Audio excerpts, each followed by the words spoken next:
Benson, I'm a who that. I'm a who that. Long as I'm living, I'm a who that. Lose or winning, I'm a who that. Sports Coma, yeah, this is where we do that.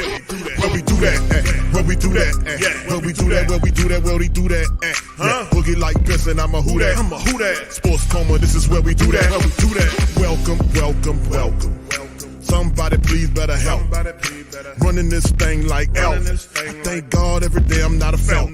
Go to YouTube Live with Big Q and the guys. If you ain't ride or die, the bandwagon get flipped. Been marching in, that was way for the ring. I was yelling out your chain for the championship. Bucking on town, duck down. Falcons pluck, get shut down. Panthers ain't much touchdown. The vision really belong to us now. So much hate on the Saints, you could probably tell. Ever since Bounty Gate hit the NFL, when things seem fishy and you probably smell the crooked referees are Roger Goodell. Yeah, running like this and I'm a who that. Every day I'm living, I'm a who that. Lose or winning, I'm a who that. It's the Sports Coma, this is where we do that. Where we do that, where we do that, where we do that, where we do that, where we do that. Boogie like Benson, I'm a who that. It's the Sports Coma, this is where we do that. You're listening to the Sports Coma with Big Q and the guys on the PRO Media Network.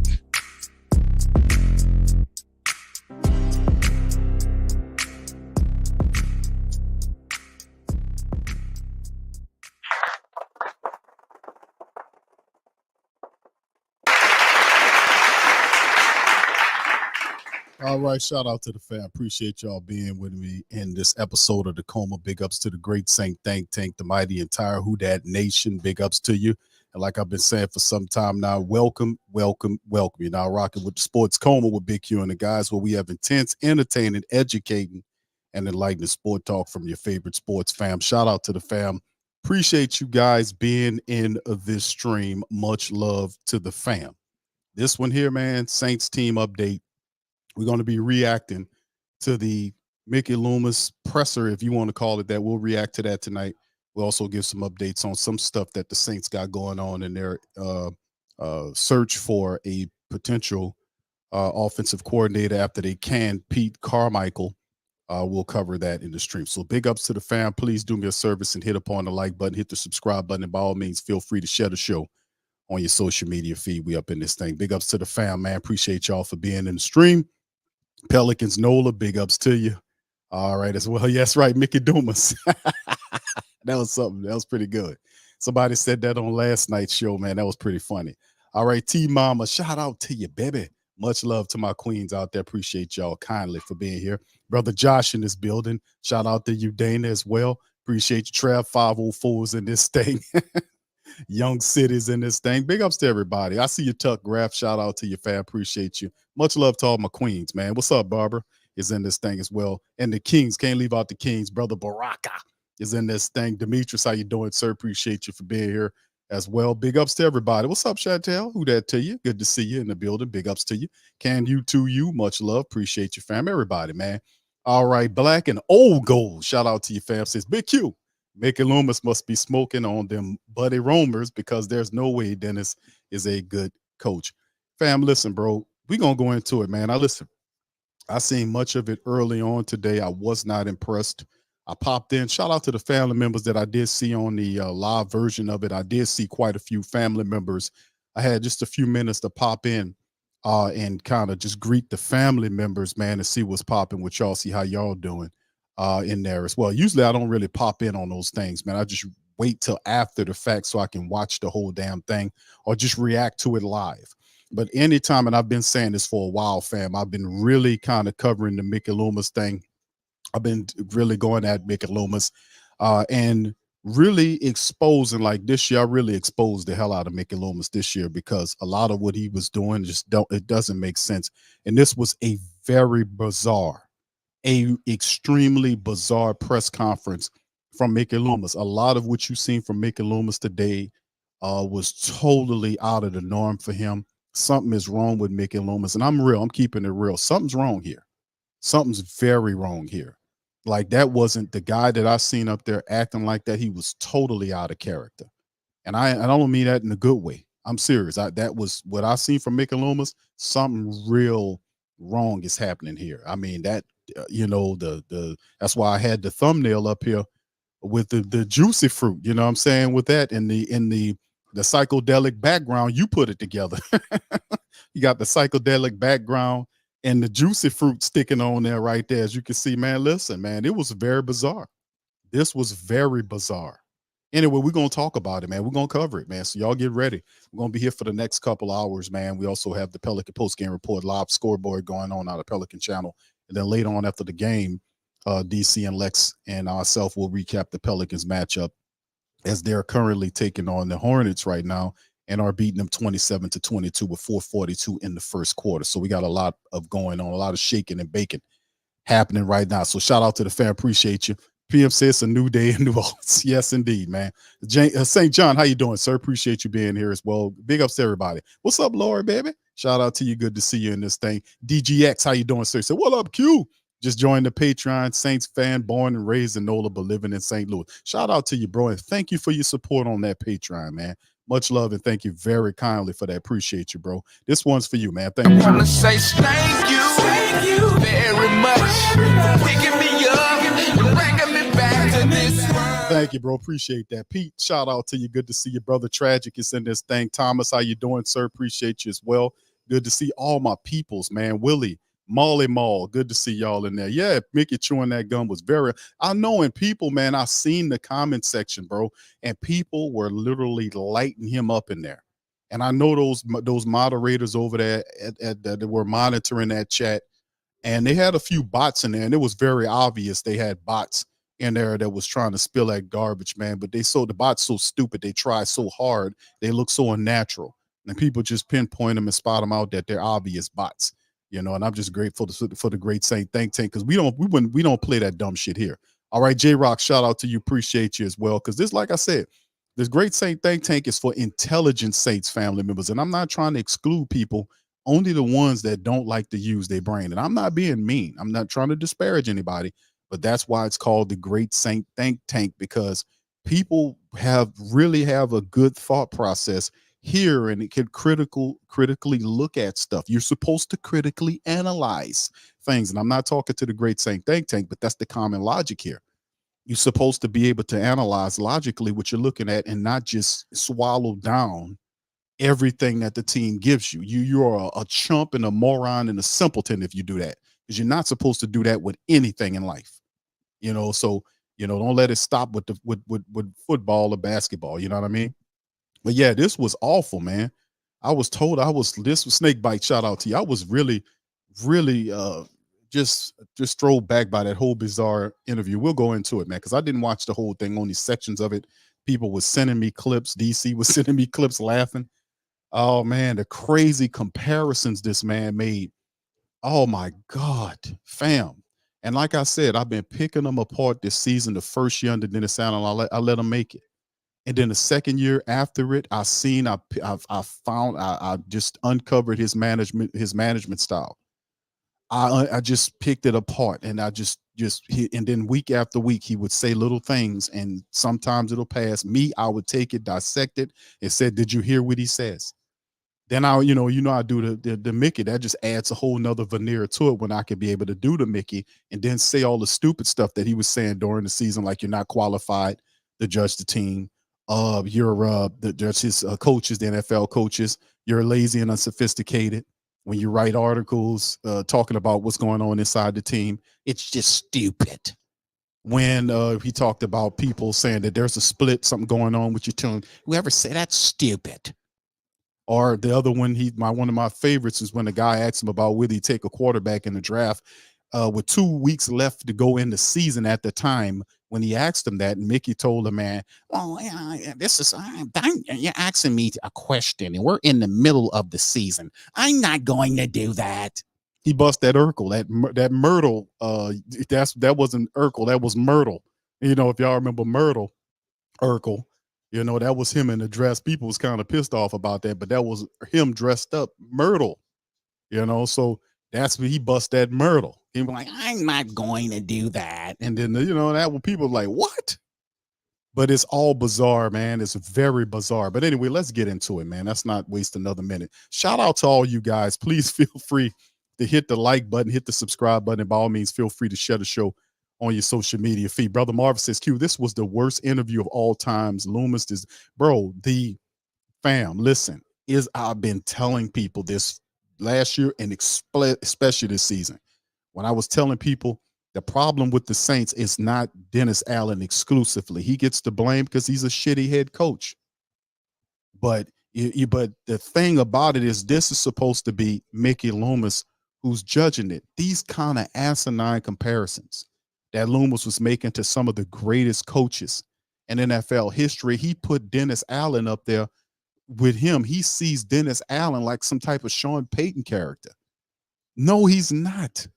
And for him to believe that, something is critically wrong, because no general manager that's worth his salt, that knows how to evaluate talent, will look at Dennis Allen and say Dennis Allen is going to be a Sean Payton type coach, that he's going to have the same success as a Sean Payton would. Nobody believes that. Nobody, because I know Dennis Allen skill set, and he does not have what a Tom Landry has, or a Sean Payton has, or any of these Hall of Fame, Bill Belichick. He don't have that stuff. And for Loomis to say that, that is absolutely amazingly stupid. Or my bad, stupid. That is just off out of the box crazy. Anyway, we're going to get into it, man. But y'all seeing what I've been talking about. Y'all seeing what I'm going to offer some analysis on it. But shout out to John Sigler.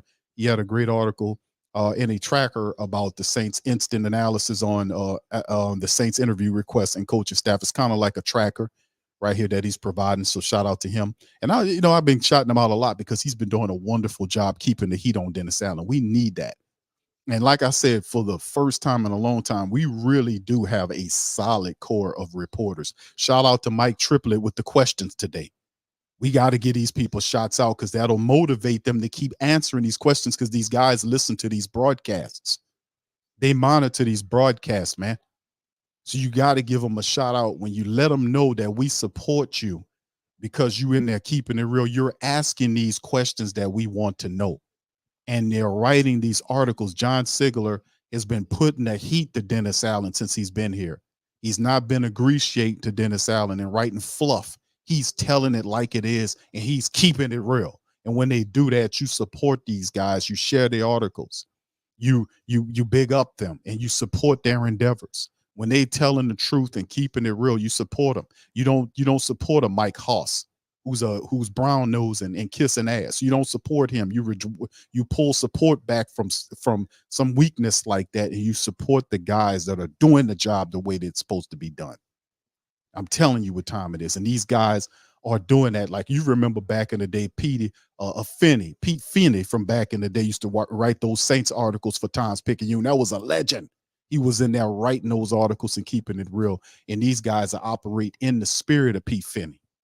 They're writing these articles when most of them other guys was writing fluff and these kiss-ass articles to ingratiate themselves to the Saints. These guys are laying it down and they keeping it real. So shout out to you. I salute you guys for what you've been doing. All right, so anyway, and 2024's offseason kicked into earnest, and this is some of the requests with Dennis Allen trying to rebuild his staff and looking for upgrades. You know, they got rid of Pete Carmichael, so who could be lining up for some of these positions? Now, this is not just people that they pulling out of a hat somewhere. These are actually people that the Saints have interview requests for or had interviewed. Saints request interview with Bengals QB coach Dan Pitcher. January the 7th, Pitcher is well regarded for helping the Bengals head coach Zach Taylor manage the clock in difficult situational football. He's done a good job preparing backups like Jake Browning to start when Joe Burrow has missed time. He's a former scout with years of pro coaching experience. So Pitcher is a guy the Saints request an interview from, right? Saints request interview with Rams QB coach Zach Robinson. Robinson's a respected Sean McVay assistant who has worked well on the Rams staff in a couple of different roles. He guided the Rams quarterback room through some difficult injury situations over the years, thanks to his intimate understanding of one of the best offenses in the NFL. Saints request interview with Seahawks OC Shane Waldron. Waldron is the best qualified candidate on the list so far. He's an experienced play caller who checks a lot of boxes, doing things well that Saints fans have been begging for, like the effective use of play action and motion. He comes from the McVay tree. So the Saints looking outside of the Sean Payton window for somebody to bring a different style of offense. Now, this could just be, we know ultimately John Gruden is the guy that they're looking at. And of course, the Saints are going to throw a multiple different, group of candidates at the offensive coordinator position. But will they treat this serious, or is just window dressing, or it's just something that they're going through like they did when they were looking at offensive coordinators before, and they had Bieniemy down here for 8 hours, and then he thought he was going to be a coach, and they offered him an offensive coordinator job? Or is this a serious look, or is this just window dressing, and then they bring John Gruden around the back door and say, we looked at the candidates and Gruden's the best guy? We know that Derek Carr wants Gruden to be here, but Gruden is fighting a case with the NFL. How does that end up? So, that is a bit of some issue that we have to be looking out for as well. All right, Brother Marvin, thank you, sir, for the super chat, for the show. Thank you, bro. Appreciate you, man. Thank you. Far too kind. Yeah, that's what we're looking at. Is this window dressing these guys? Because they're interesting candidates, to be honest with you, or if the Saints is really serious about it before they say, we looked at him, we decided that we're going to go with Mr. John Gruden because John Gruden is the best candidate for us, not because Derek Carr wants him, and Derek Carr obviously gets whatever he wants from the Saints organization, right? So we'll see. But once again, let's keep it pushing, fam. Let's move now into it. I just wanted to share some game with you about that. Let's now kind of move into this Mickey Loomis thing. My goodness, man. I don't know what to say about this whole Mickey Loomis thing. I'm just going to keep it real with you. We're going to get into it and start playing it. Y'all guys, let me know in the description section. Just let me know in the comment section if y'all can hear about putting one. Here we go.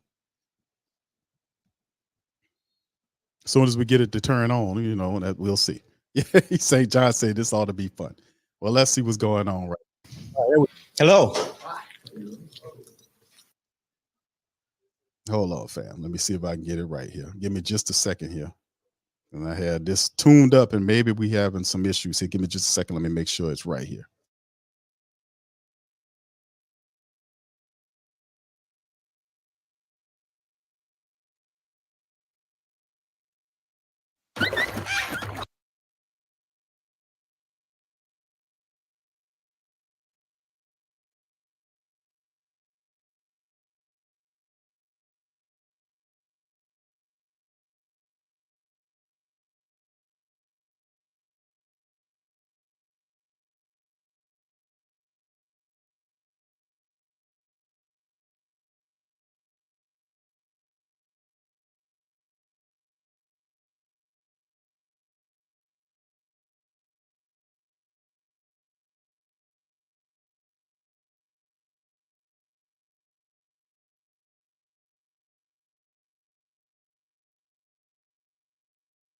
Coach, been with us for 17, 18.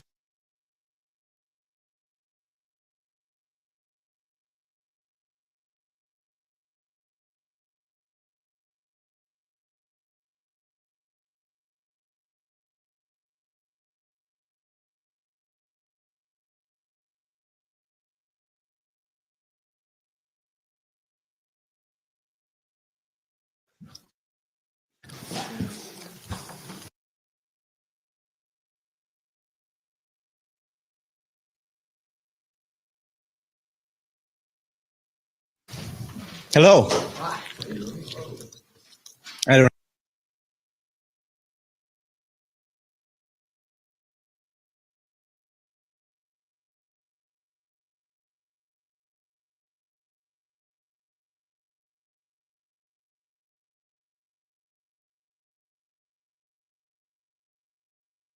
Have any opening statement? Just fire away.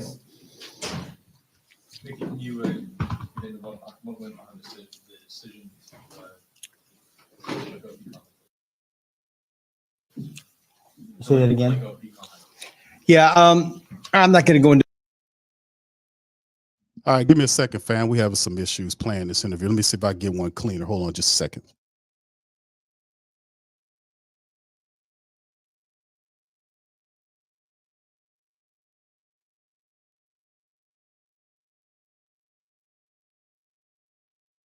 A lot of detail. It's just, DA and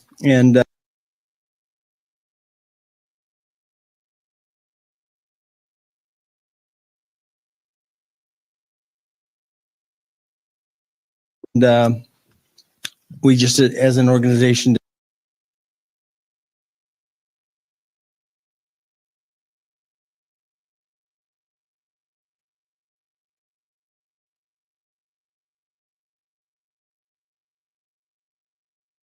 decided that we needed to change. And Pete's a fantastic coach.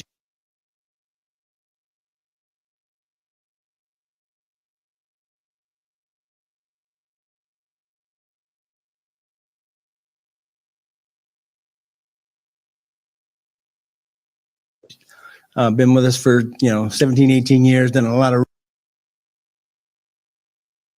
really, really good things, but we just felt like we needed to change. What about the offense? Do you feel like dictated that change? Yeah, I just, again,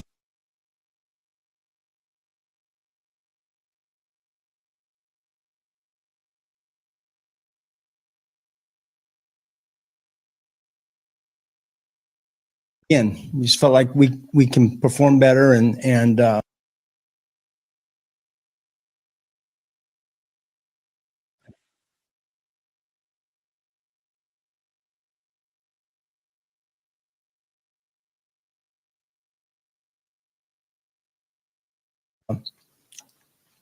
yeah, we need a change in that area.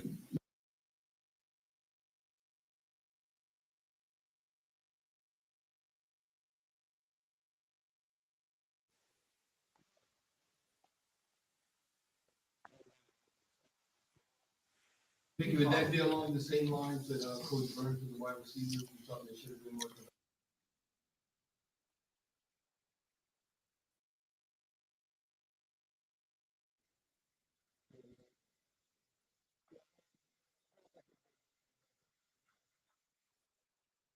And we just, as an organization,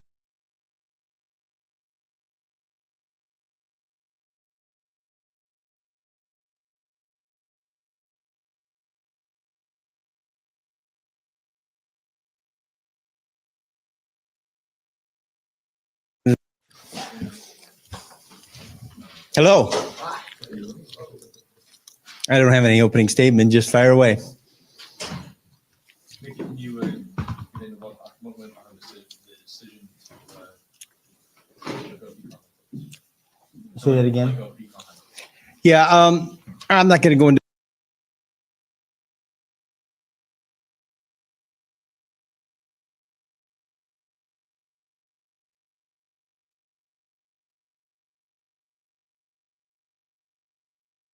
Do a lot of detail. It's just, DA and we just, as an organization, decided that we needed to change. And Pete's a fantastic coach. Been with us for, 17, 18 years, done a lot of really, really good things, but we just felt like we needed to change. What about the offense? Do you feel like dictated that change? Yeah, I just, again, we just felt like we can perform better and yeah, we need a change in that area. Mickey, would that be along the same lines that Coach Burns with the wide receivers? You thought they should have been more development? Yeah, again, I think, I'm not going to get into anything specific because I think all three of those guys are good coaches, did a lot of good things, but I think in the assessment we needed, felt like we needed something a little different. Mickey, what was your overall take on this season as a whole? Yeah, it looks, I think that, I think our expectations were higher collectively. We had some games that slipped away from us and a couple we didn't perform in well. And just, it's a variety of reasons. That's all. So when you look at a season, you look at, how you perform. There's so many variables and, it just wasn't good enough ultimately. We didn't achieve what our expectations. Let me tell you something. Number one is sorry, and like I said, fam, I'm sorry I had some internet issues. I was dealing with the stream, it looked like everything that ironed itself out. So I apologize for that. But listen, this is bizarre, very bizarre. The way Mickey Loomis opened up this thing, and listen, you're talking about somebody that studies Miss Mickey Loomis, got his voice. I tell you, we kind of had something going on. I got all this going on. So I kind of study his mannerisms, how he behaves. The way he behaved in his press conference was very bizarre. It was totally out of the norm, the type of stuff that he was saying. Now, listen, they'll say this in the way it comes out. If you watch Mickey Loomis's face, nothing that he said he believes, or if he's serious about it. What I mean by that is when we're not satisfied. Well, listen, during the season, why didn't you do something at the time to stop this, as opposed to sit on your ass the whole year? Why didn't you stop it? He did nothing but lambaste the reporters that told you wasn't qualified and berate the family members and the supporters of the team, because we were pushing on Mickey Loomis to do something while he had the time, and he did nothing. I just want to keep that energy consistent with what's going on with this message, because at the end of the day, they failed because of mismanagement and inactivity by the general manager. Now, listen, Dennis Allen never won anything in his life as a head coach before. You do not take the same way or the path when you've seen him fail miserably last year by your inactivity. You don't do the same thing in the second year. He did not go in there and force Dennis Allen or lean on him to change his offensive staff. If he did it, he would have changed it. While we were saying, hey, do something about this offense while you have the time. And Loomis did absolutely nothing. He did nothing about it. Nothing. And now at the end of the season, you want to scapegoat Pete Carmichael, who at the back end got the offense going. They started scoring points, but all of a sudden he's gone now. He's not good enough. He's gone. Why didn't you do something about it during the season when you had the chance? That's the whole point about this whole exercise. It's not good enough. It's not, of course it's not good enough. You lost. You're 9-8. And Dennis Allen is not a good head coach. He is not. And this whole bizarre thing with Mickey Loomis sitting up there on his ass, smacking gum that's totally unprofessional. He's sitting up there chewing that gum loud as hell. He ain't nothing but a goddamn billy goat up there chewing and could you imagine me sitting up there chewing bubble gum while I'm doing the broadcast, just all this bull? No. What's going on here? What is going on? This is totally unprofessional. And then his body language, his mannerism, all of this is crazy. Almost like this dude is off his meds. Something is wrong. And this is why he doesn't need to be in control of being no general manager. This was totally ridiculous. This was unprofessional. It was undignified. It was totally ridiculous. It was awful. And it gets worse. But this is terrible. I'm a minute and 50 seconds into this damn thing, man. I don't even think I'm going to be able to make it through all the way. This is 3 straight years now of missing the playoffs, and there was I think a study posted yesterday that you guys had the oldest roster in the entire NFL based on snaps played this year. Is there a feeling of you guys were going for a certain window with a lot of core players and the state of the NFC South, and maybe that needs to be rethought now? No, listen, I see some of those stats sometimes, and I think that, look, you got to look beyond just whatever the raw number is. Got to look at, the core of your team.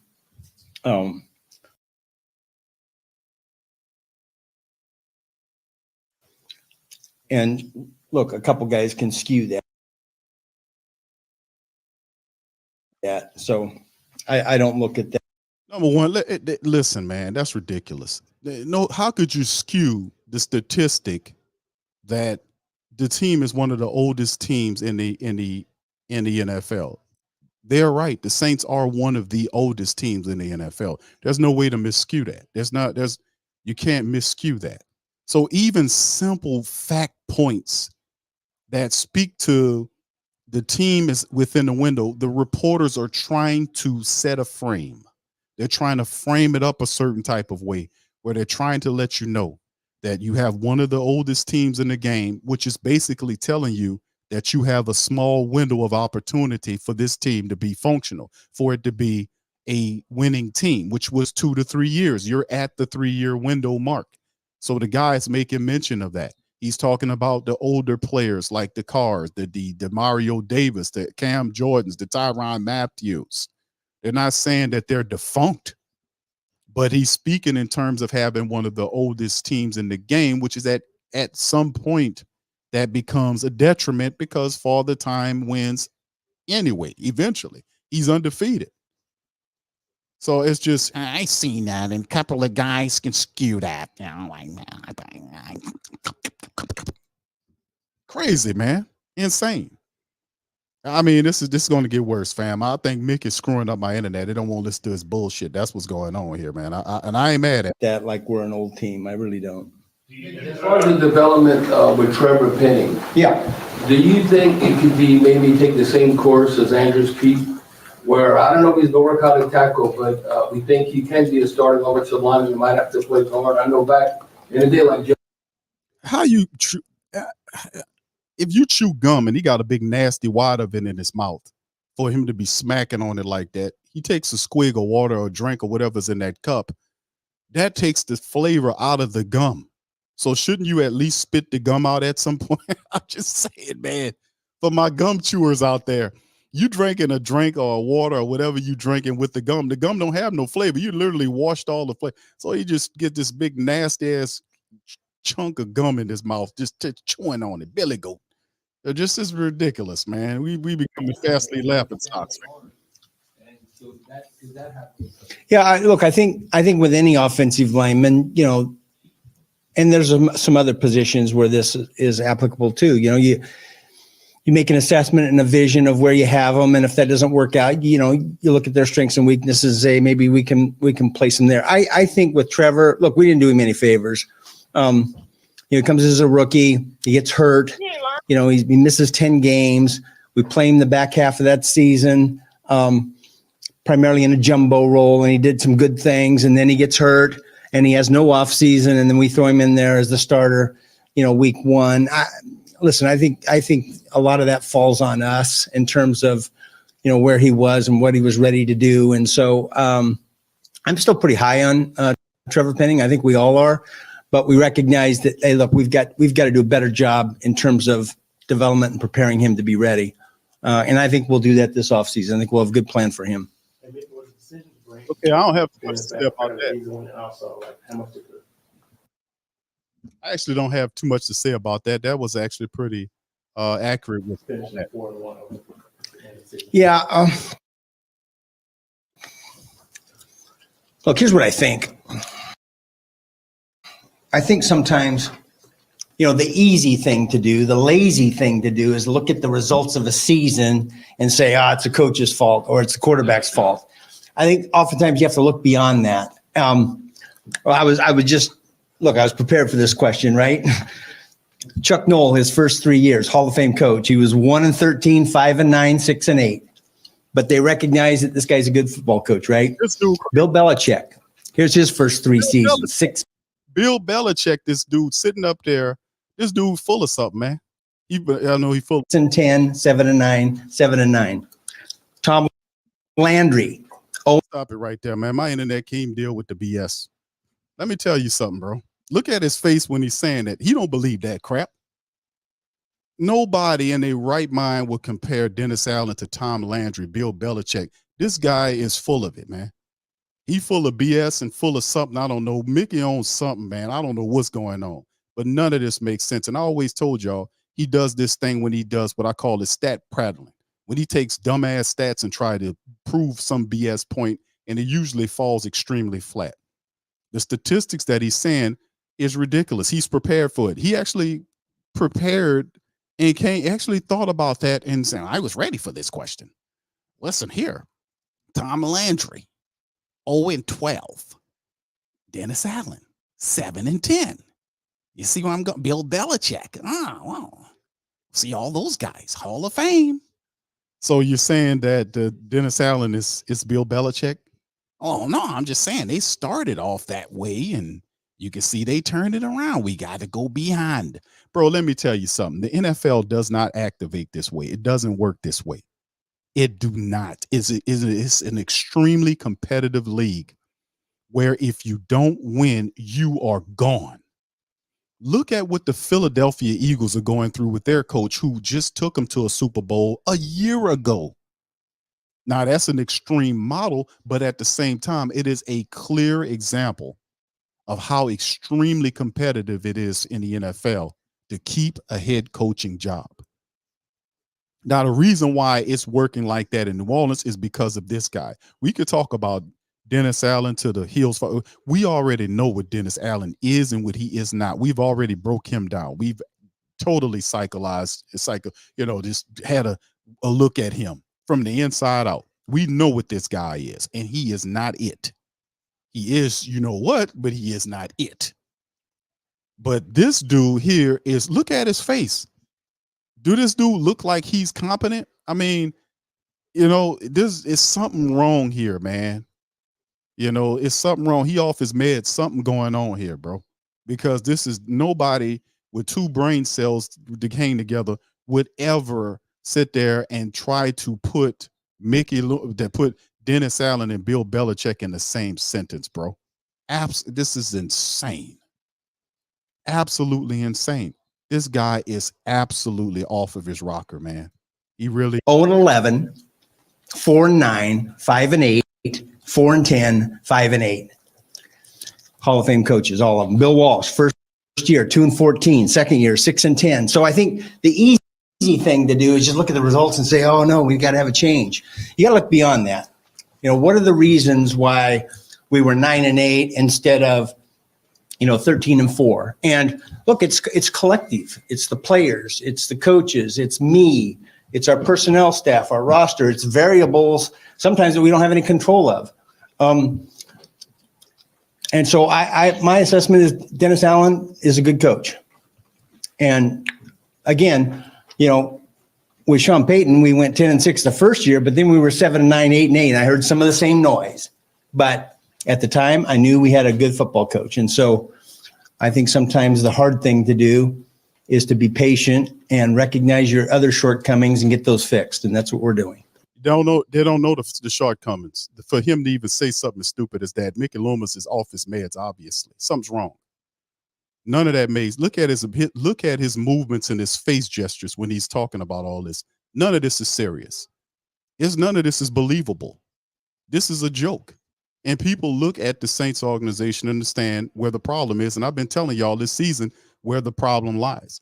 People stop at Dennis Allen. Sometimes you're supposed to, the majority of the times you will stop at Dennis Allen because he's the head coach. All these variables that Mickey Loomis is talking about are all controlled by the goddamn coach. It failed because he did not make the adjustments, family. Let's keep it real, man. Let's get funky tonight, man. Let's keep it real, man, because this clown is not going to do it. He's sitting up here comparing Dennis Allen to Bill Belichick, Tom Land. Are you kidding me? These are Hall of Fame coaches that put the work in, that were balanced coaches that knew how to pick people, how to put personnel together. Dennis Allen the closest he ever get is washes their laundry or mops their floors. That's the best that he can hope to do with those Hall of Fame coaches that this crazy ass man sitting up here talking about, comparing them to. That he's a good coach. This guy's crazy. Look at his face and his gestures, the stupid ass comparisons that he just made. That's why the Saints are a joke, because this guy is at the helm and it's time for him to be replaced. He thought that this press conference, he could have kept this when he was more balanced, because he's off his rocker. This dude is totally off his rocker here. He is completely out of it. I don't even think he's on the same planet. Look at his face. His face is flushed. His eyes are droopy. His eyes are red. He's smacking gum and drinking water with the gum. The gum done lost his taste, but he's still keeping the gum. He's just crazy. Smacking all in between there. Man, nobody going to take you serious with this type of presentation, man. Nobody going to take you serious. And the reason why the Saints are a joke, because Mickey Loomis is a joke. He's been exposed. He's not a real general manager. I kept telling you guys that. I was breaking them down and saying, listen, the reason why the Saints failed this year is because of mismanagement. Go in depth, Q. I can go in depth and tell you exactly why it happened, Why? How do I know? Because I was there watching it, just like you were. But unlike him and Allen and the rest of these blowhards, I will tell you the truth. I will say the reason why the Saints lost this season was because they did not make the adjustments when the time was there. Instead of pulling Carmichael off of the offensive play calling and at least putting Curry in there to call the plays to create a spark because the offense wasn't responding early on, if he had done something, then it could have been a different result. Something.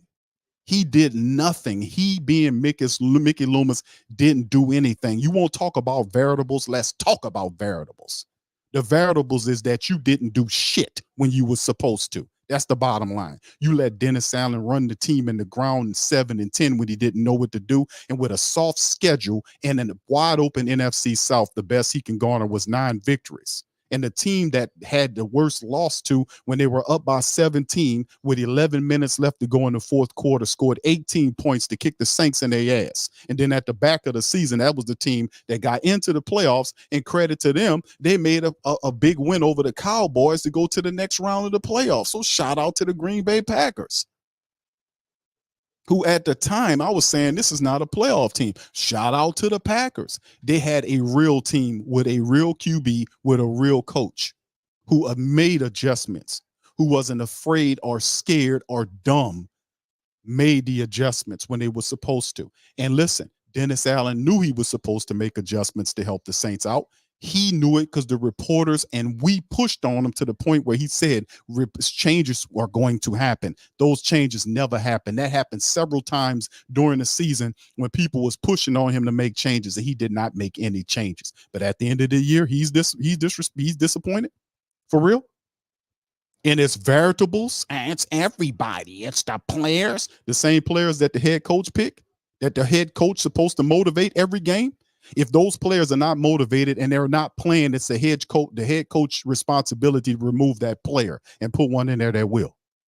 The same head coach that has the power to pull down the offensive coordinator and put another one in there if the guy's not doing what he's supposed to do.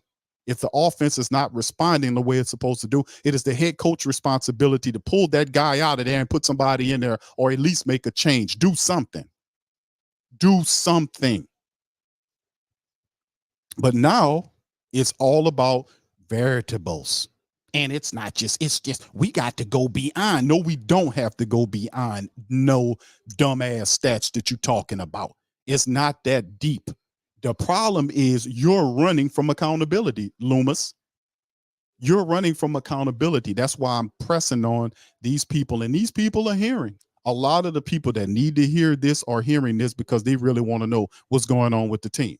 Are they believing this joke of a GM who you got? This guy is a masquerader. I told you guys this is not him. All the success that he had came with Sean Payton because Sean Payton was telling Mickey Loomis what to do. And if it was really Mickey Loomis as a good general manager, you would see those good general manager abilities right now.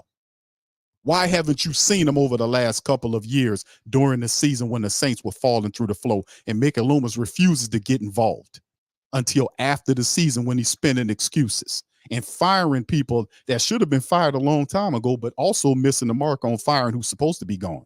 This is the NFL, man. The Saints running this like a semi-pro team. This is ridiculous, man. But this dude is a clown, man. Don't y'all see what I see now? Don't you see it? Most of you been seeing it. I've been pinpointing it and telling you this is a masquerader. This is a sidekick, dude. He was the guy. Sean was telling him what to do. Go get me this player. And Mickey's gift was to cook the books by buying an expensive player that you couldn't afford and creating phantom years and dummy years in the contract where you can be able to afford a player that you respectfully or responsibly could not afford.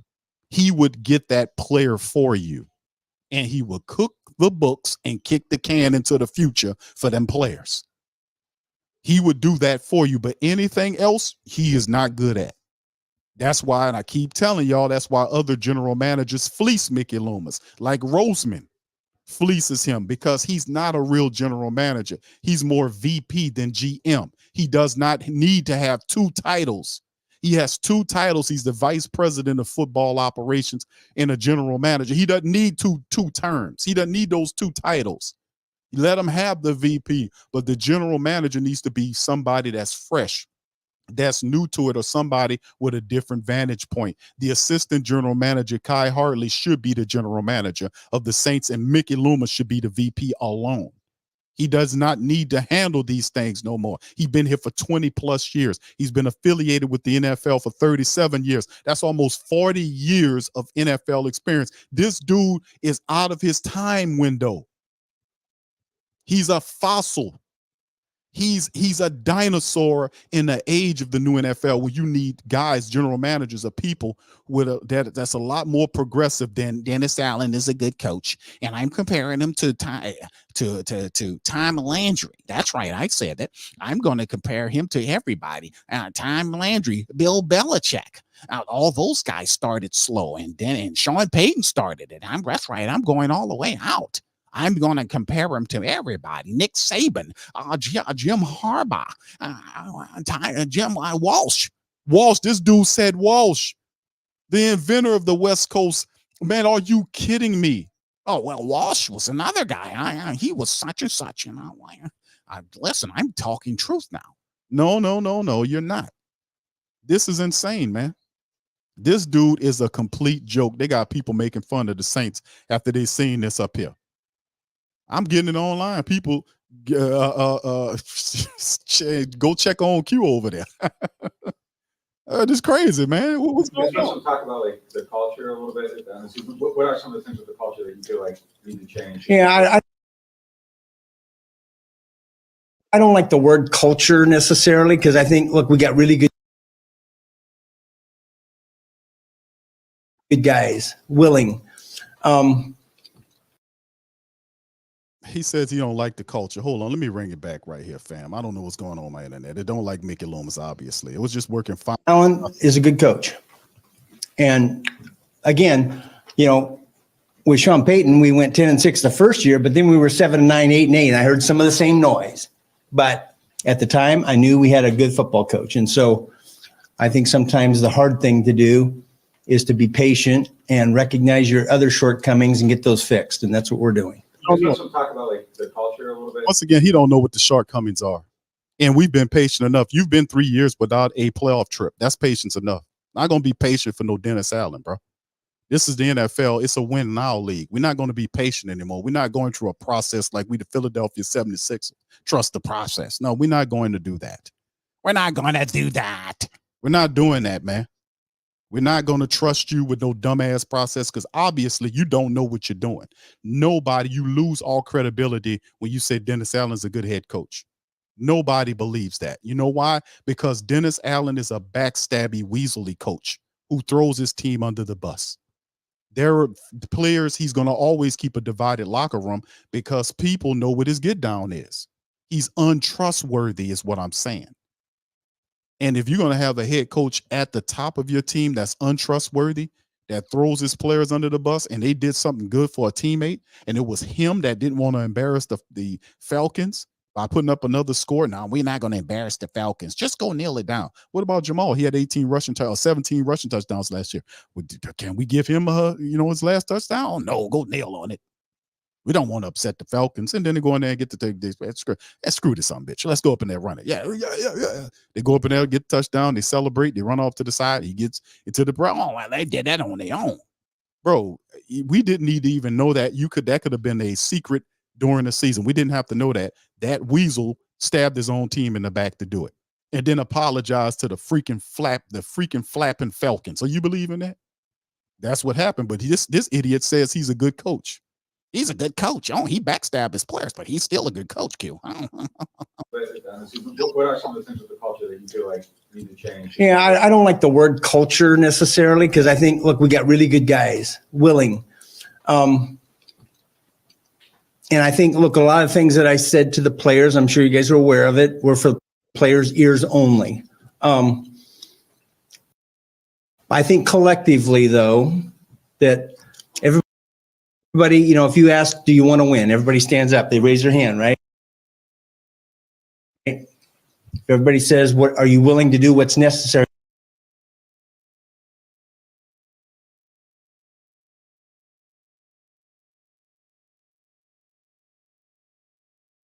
to win. They all raise their hand. But sometimes we're not doing the things that are necessary to win. And that's on me. That's on me 100%. I've got to hold our guys to a standard to do the things necessary to win. And I think that I probably let that slip a little bit over the last few years. And so we're gonna get that recalibrated. And so that's my message to our entire building. It's not just to the players or just the coaches. It's to our entire building. Is some of that stuff like extra homework to study and taking care of the body? Like, Well, there's a lot of things. And I think I was pretty specific about what those things are, but that's really for their ears, not for your ears. Can I elaborate at all about how Mickey Loomis ain't telling them people nothing, bro. I mean, he let it slip over the last couple of years. He let it slip. He didn't do anything, fam. I'm telling you the truth. He didn't do anything. What good is that dumbass speech at the end of the season with players that about to go into the offseason? Where was that speech during the season? You get what I'm getting at here? Do you understand what I'm saying here? None of this makes any sense because they're not serious. None of this makes any sense for Mickey Loomis to talk about speeches at the end of the season when they about to go home. Where was your dumbass speech during the season when the Saints were struggling all over the place, involved in losing streaks? Where was your stupid ass speech then? Where was it? This is a joke, man. This guy is sorry as hell, man. Well, that's for their ears only, media. And Q, you don't need to hear it. That's players only. And I'm telling you, now I let it slip just a little bit. I let it slip. No, you didn't let nothing slip. You didn't do nothing. You didn't do anything. There was no slippage. You simply didn't do anything. Where was your fancy pants speech for players when the season was still valid? Where was it? This guy is a bum, man. I'm gonna keep it real. All the rep that this guy was living off of was involved with Sean Payton. He told him what to do. You can see the obvious errors in his judgment. He doesn't do anything during the season. That is his word. That is his confession.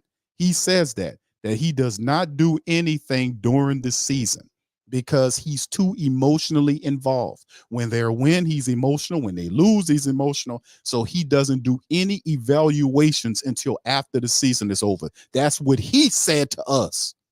He said that. Now, you tell me what kind of manager that is that's too emotional to do his job during the season, but he ready to do it when the season is over with, when the shit don't matter. Huh? Tell me something. Tell me the truth here. That's for their ears only. Man, this is a joke. It's a joke, man. it's on you if you don't deal with the players day to day. Excuse me? Well, you said that it's on you, but since you're not the one dealing with those players day to day and kind of, looking over. Well, look, I'm accountable for that. We have a certain standard here, and look, some of it's out of our control. COVID, league rules. There's things that are out of our control, but that doesn't mean that we can't have a standard that we set. And look, it starts with me. It does. Yeah, it starts with you. That's a great standard you set there. Mickey sitting up there chewing and gum, and that's real professional. Like, that's a great standard to set. And the reporter, you heard what Cat Terrell asked him. He said, "How is it? You don't deal very much with the people." He said, "Well, it's still on me." And she basically said that, and this is what we were saying during the season when I was talking about the snafu that happened with Dennis Allen last year when Jameis came out to the press and said he backstabbed him and lied to him. Where was Mickey Loomis there? Mickey Loomis he had his goddamn door closed. Well, Cat Terrell says you don't really too much deal with the players during the season. He didn't disagree on that. Well, it's still on me. It's still on me. You don't do any. Why would they respect what you got to say when you don't say nothing during the season to them?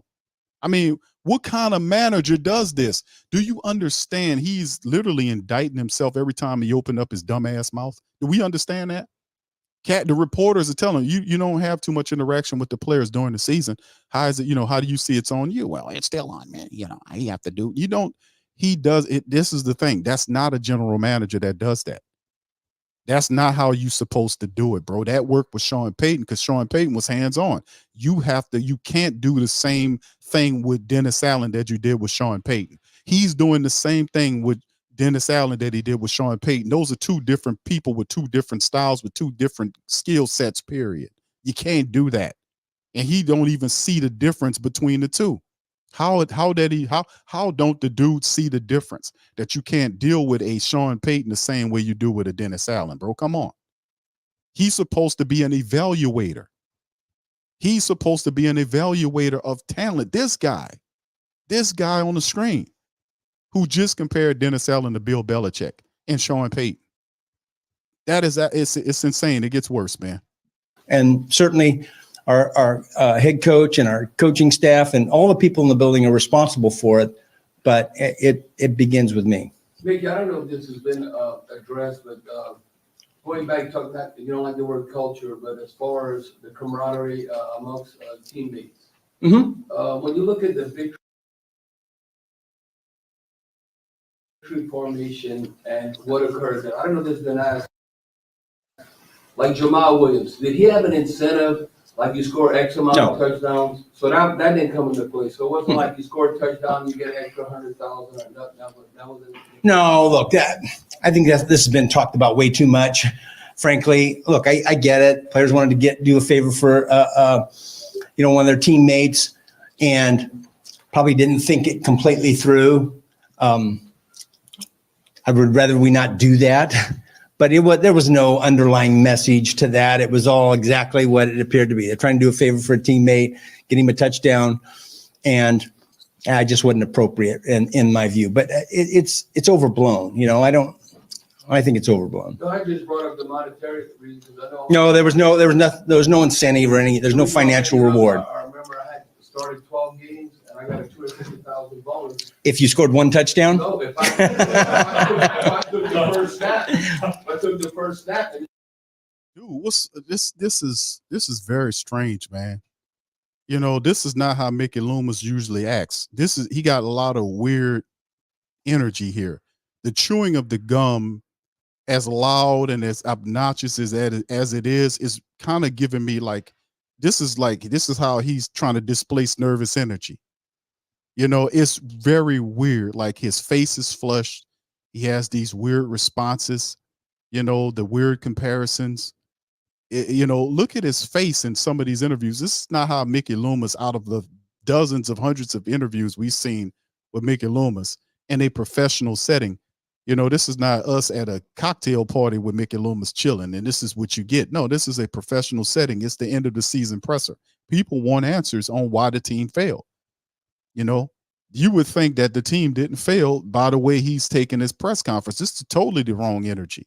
Totally the wrong energy. People want answers of what happened with the team, and they can't go to your boss, which is Lucia, who is a businessman. I don't know if he knows football, but perhaps, man, I really wish we had a president of football operations that was involved in the actual football side of it, that checks a guy like this so that this guy's going off the reservation. He really has, fam. I mean, this dude, and listen, he's never felt pressure like this before because he's been pretty much protected by Sean Payton's success over the many years. Coach Payton really protected these guys. He really did. He protected all of these guys. Like, if all the years we used to ask why Coach Payton doesn't let Pete Carmichael call the plays and operate the offense, you see why. You've seen why.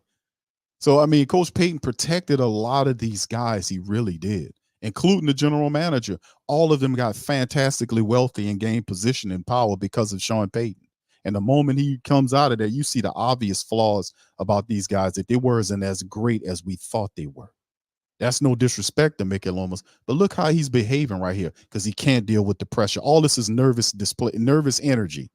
It's fake bravado and an arrogance in an attempt to misplace that nerve. He got a lot of real nervous energy. Are y'all picking that up here? Y'all put one in the chat if y'all agree with me on this. This is real weird. This is the chewing of the gnashing of the gum. This is like gnashing of the gums and chewing the gum all loud and just really obnoxiously. And then these weird movements and how his face making these weird motions with his face. And this is not Mickey Loomis. This is not how Mickey Loomis, a professional Mickey Loomis, usually behaves. This is a guy, and I'm not saying this is how a guy would act if he was off his meds. A guy, he has a lot of weird nervous energy that he's trying to displace by being arrogant and cocky, and it's coming, or trying to have some fake, bravado, but it's not coming off like he's confident. It's coming off like arrogance and real weird nervous energy. Y'all get that? Yes, yeah, y'all get it. Yeah, C-Style saying the gum chewing is really crazy. That's the family. That's a nervous twitch that not a twitch, but it's a nervous behavior. That gum chewing, and he even though we know that gum ain't hitting on shit no more. He done drunk 2 or 3 squigs of water, whatever's in that cup, and it done already washed away the flavor of the gum. So the gum don't even have any flavor anymore for him to be chewing on it like that. And he got a big stinking nasty gob of it in his mouth because listen to how it sounds. It's like 4 or 5 pieces of gum crammed in his mouth, chewing on during the press conference, because you can hear every gnash of it. And he ain't right up on the mic, but he might as well take the damn the mic and stick it in his mouth the way it sounds. I mean, it's horrible, man. But that's a weird behavior. That's that nervous energy he's trying to displace by using that gum. And I don't know what's going on with this guy, but all of this is totally crazy, man. It's totally crazy. L-Dub says, you pinpointed 100%. I know, bro, you have nervous people that's around here, fam, and it's all weird, bro. And I might as well throw a great big old pause over all of this gum chewing and all this weird stuff. Yeah. Yeah, exactly. Masculine Mindset Mafia member says nervous energy. Exactly. That's what I got. I was like, dude, this is really weird how the gum chewing in it, because Mickey Loomis never been under this kind of pressure before. Never. We are hitting them people hard. And the reason why we going at you, because listen, we just want you to do the job the correct way. And he's going up against the supporter base who don't want, look at it like this. And I know college and pro is different, but if the college, let me tell you something, man. If LSU is my squad, that's my squad, right? The boosters control the team. They bring the money to it. If the boosters come together and tell you, hey, that coach got to go, brother.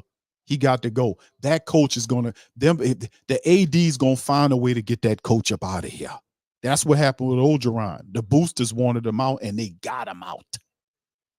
Why? Because the boosters are the bread. They got the money, baby. And that's what you are. You the supporter. When the supporters tell the coach, listen, bro, and they got a good reason, this guy is not any good, man. This is not who's going to take us to a Super Bowl. You have Jim Harbaugh out there. Pete Carroll's out there. Bill Belichick is out there interviewing. Why are you keeping this janitor? What's wrong with you? And he just sits there arrogantly chewing the gum and thumbing his nose at you. And then several months from now, they're going to come to you and ask you to buy season tickets. Oh, we got the new Saints about to take off and go, baby. Don't you dare forget this, man. Don't forget this nastiness that we're seeing right now. I just the things they want me to play. He goes, oh, I know you banged. Yeah. Look at his teeth, man. And, That doesn't happen here. We're not doing that. And I said, I'm playing. Yeah. He talked about culture before. I don't like to use the term culture. You don't have no culture, bro. What culture the Saints got? The coach usually sets the culture for the team. He puts the mindset and the work into the team. He gives them a mindset. They're playing based on his vision. They're playing based on the vision of what vision that Dennis Allen has. Huh? What vision does Allen have to give to his team? Half of them don't trust him. And they going at Jameis Winston like that in the press, throwing him under the bus. And Jameis Winston is one of the most famous, he's one of the most popular players on the team. When those press people started going at Jameis Winston, several players that's not even on the team started defending Jameis in the press, including Quan Alexander, who ain't even on the Saints squad. They were all on social media. Jameis is my guy. Jimmy Graham said Jameis was the best teammate he ever had. That includes Drew Brees. You got to remember you know what I'm saying? They came to the defense of Jameis Winston. You like him or not, Jameis is well loved in that Saints locker room. And Dennis Allen had several confrontations with Jameis in that building. So it just it's all kind of ways funny and crazy, but you can't fool us, man. Yeah, whatever. I'm going to get that money. Yeah. That's why I said, You get, so I understand the question, but that's not part of the A equation. lot of things can change when it comes to potential offensive coordinator coming in the building, but were the moves that y'all made on the offensive side of the coaching staff yesterday the only moves that you intend to make at this time? Yeah, I don't know that that's the case yet. You know, I'm not anticipating anything either way. I know another phrase you probably dismiss as being overused, lost the locker room, and I heard you kind of dismissed that the other night, but So, is that, you say most people should be able to look beyond the results, but I mean, players have felt the effects of 3 losing seasons too, and you felt the need to have this talk with them after the season. Is that a danger with players not believing that this coaching staff will have the answers when you go through 3 losing seasons? I mean, is that something? yeah, I'm not worried about that. I mean, you feel confident that. Do you understand the question that Mike Triplett really is super talented. Mike Triplett could leave the sports world and go and get a job with a news agency, and they would send Mike Triplett to the White House, and you would ask the press secretary that type. See how he framed that question? That was almost like Mike Triplett being at the White House asking the press secretary questions about what's going on with the country. You get what I'm getting at? That's how that question was laid out. And it was so smartly done, because Mike went around the fact that Mickey dismissed the supporters of the team outside the building. He brought in the players. He could not dismiss the players and said the players are feeling such and such way about it. And he framed all of that. You know what Mickey Loomis said? We're not worried about that. How could you not be concerned about what happened at the back end of the season? And Mike Triplett's not just talking about the back end of the season. Mike Triplett is talking about the pulse of the team, because there are players inside of the Saints organization who do not like Dennis Allen, who do not trust Dennis Allen, and that is an issue. But I don't expect Mickey Loomis to know that, because Mickey Loomis don't have any interaction with these players, but then want to give them a pep talk at the end of the season when the season is over with. Who would want to listen to this buffoon at the end of the season? They're like, man, where the hell you been? We could have used this pep talk during the season. What you gonna sit up there and tell them? Well, we expect much better, and we're gonna. And if you're gonna be around here for the future, we're gonna expect much better. Hey, go look in the effing mirror and tell yourself that, bro. Go tell yourself that, because if you want to know what the problem is with the team, look at the manager, the general manager, who doesn't manage a goddamn thing, but manages to make himself look stupid as hell on these pressers. I'm tired of every week seeing this dude get up here and embarrass himself and utterly embarrass us by proxy. He embarrassing us by proxy and giving all of these other people ammunition, and they sitting there laughing at this buffoon. It's amazing, man. Mike Triplett framed that perfectly, and this dude, well, we're not worried about that, because you don't know what the hell going on. You don't do evaluations until after the season is over with, so you don't know what's going on with the team. He got his thumb stuck up his butt most of the year, sitting on his ass because he's too emotional to do his job. So no, I'm not expecting Mickey Loomis to understand what the entirety of what's going on with the team, even though the players know, the press know. They're trying to give him the game. But this is what happens when you got a dinosaur over the team. All right, shout out to Ultimate Streams TV. Oh yeah, he definitely full of it, bro. Thank you for that. Brom says everybody needs to realize they're being gripped. Yes. All right, Chantel says Mickey letting this team become the New Orleans Raiders. He really is, Chantel. And he says Raiders, they keep getting the Raiders leftovers. Indeed. Appreciate you, Queen. Scoob, what's up, my brother? Thank you for gifting 5 pro memberships. Thank you, bro, for that. And much love to my girl Tasha. Where's the ushers when you need them? No, this is really crazy. Nah, I ain't gonna take a sip, Tasha, because number one, I ain't got nothing to sip on. I wish I did. Well, this guy's crazy, man. But thank y'all all, man. Appreciate y'all all. Thank you. Far too kind. Yeah. Look, I there's a lot of things about our team that I really, really like too. So, look, I like that we played hard. I like that we finished 4 out of the last 5. Effort, those kinds of things that happen in games.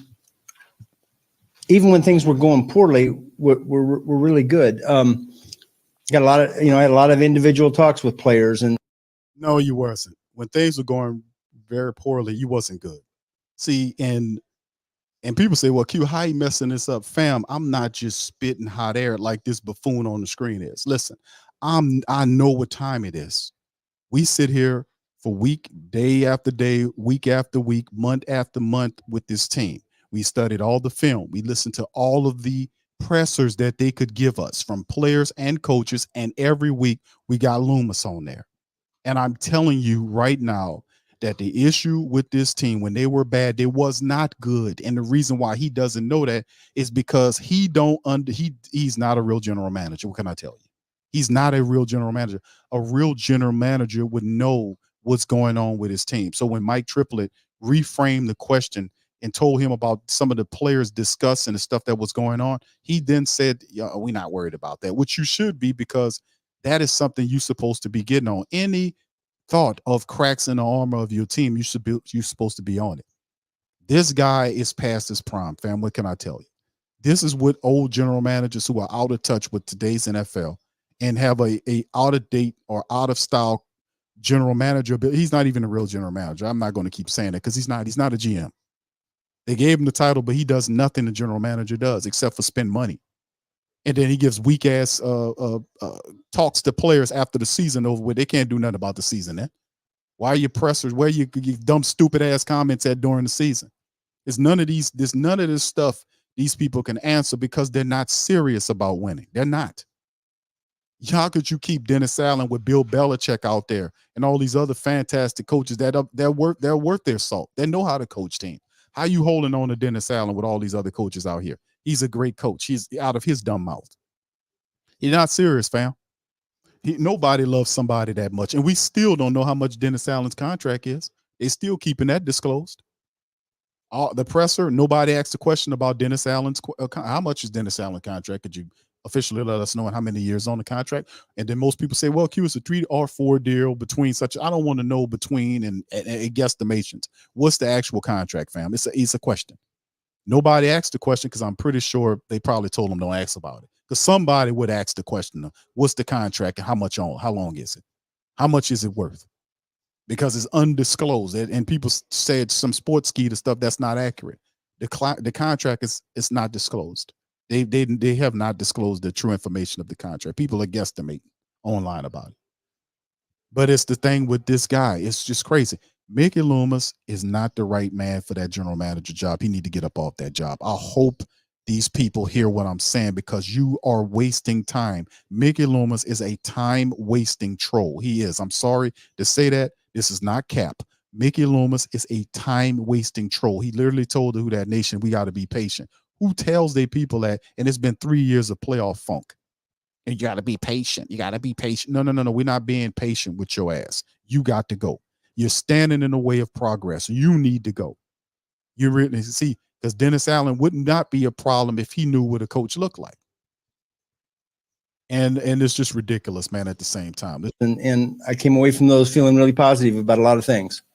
You said you wanted to change offensively. Are you referring to like a kind of a step away from what y'all have done for a long time here with Sean and Pete, or is this just a matter of getting a new set of eyes? Yeah, I think that remains to be seen. How concerned you are with the future of Ryan Ramczyk, always going to be a top lineman, and with his knee issue? Yeah, I think, look, anytime you have a good player who's going through a tough thing health-wise, you're always concerned. And yet, I have a positive feeling about where he's going to end up. And I think he does as well. When it comes to the offense coordinator, it's obviously been a long time since there's been a change in that regard. Is that search different from, say, a position coach? Is there a bit more weight to it, and do you approach it differently? Yeah, I mean, it's different because the responsibilities are different. Particularly when you have a defensive head coach and you're looking for an offensive coordinator. Yeah, just no different than when Sean was a head coach and we went through searches for defensive coordinators. So, yeah, it's different. What are you looking for in the next offensive coordinator? I mean, coming off of part of the ways the guy that was around for 18 years, it gives you an opportunity to really know what it is that you like. Yeah. What are you looking for the next guy? Yeah, I think we have a set of criteria that a lot of different guys can fill. We're just kind of going through that process now, so I think I'll leave it at that. How did you view Derek's first year during the walks? I think he did a lot of good things, and wasn't perfect for certain, but he did a lot of good things. And listen, I think that he was hurt for a good portion of the season, probably more so than he would let on or that was out there. So I felt like he kind of hit a stride toward the end, and we did collectively too. So, and he's not the only player or position that was the case for. Really interesting, because we know we was waiting for that great giblet of information. Well, he was hurt for most of the season. The same season where you were denying the fact that he was hurt. You see, this is the same game. They're so schizophrenic. They do this all the time. When people was asking about the health of Derek Carr, Dennis Allen was saying at the time, and the Saints were saying that Derek Carr was fine. Why is he, when he got slammed down in the Green Bay game, had to go to the hospital to get his chest x-rayed? Not his shoulder, but his chest. We said, hold on, what? And then during the season, the Saints hid his rib injury. He had broken ribs. The Saints lied about it and hid it for the entirety of the season. And then toward the back end of the season, of course, the end of the season press conference, here's the stuff about Dennis Allen. Well, Derek Carr played mostly hurt during the season. I thought you said that Dennis Allen said none of those injuries had any impact on Derek Carr's playing or what he was doing out there. That's what they said at the season. So they're just liars, man. You just got to remember what these people say, man. That's what I'm saying. That's the difference between the great Saint think tank and some dumb fan somewhere that will say, well, whatever Mickey Loomis says, he's the man. I'll believe him. I'll believe him, whatever he says. It's just ridiculous, man. These people are unbelievable.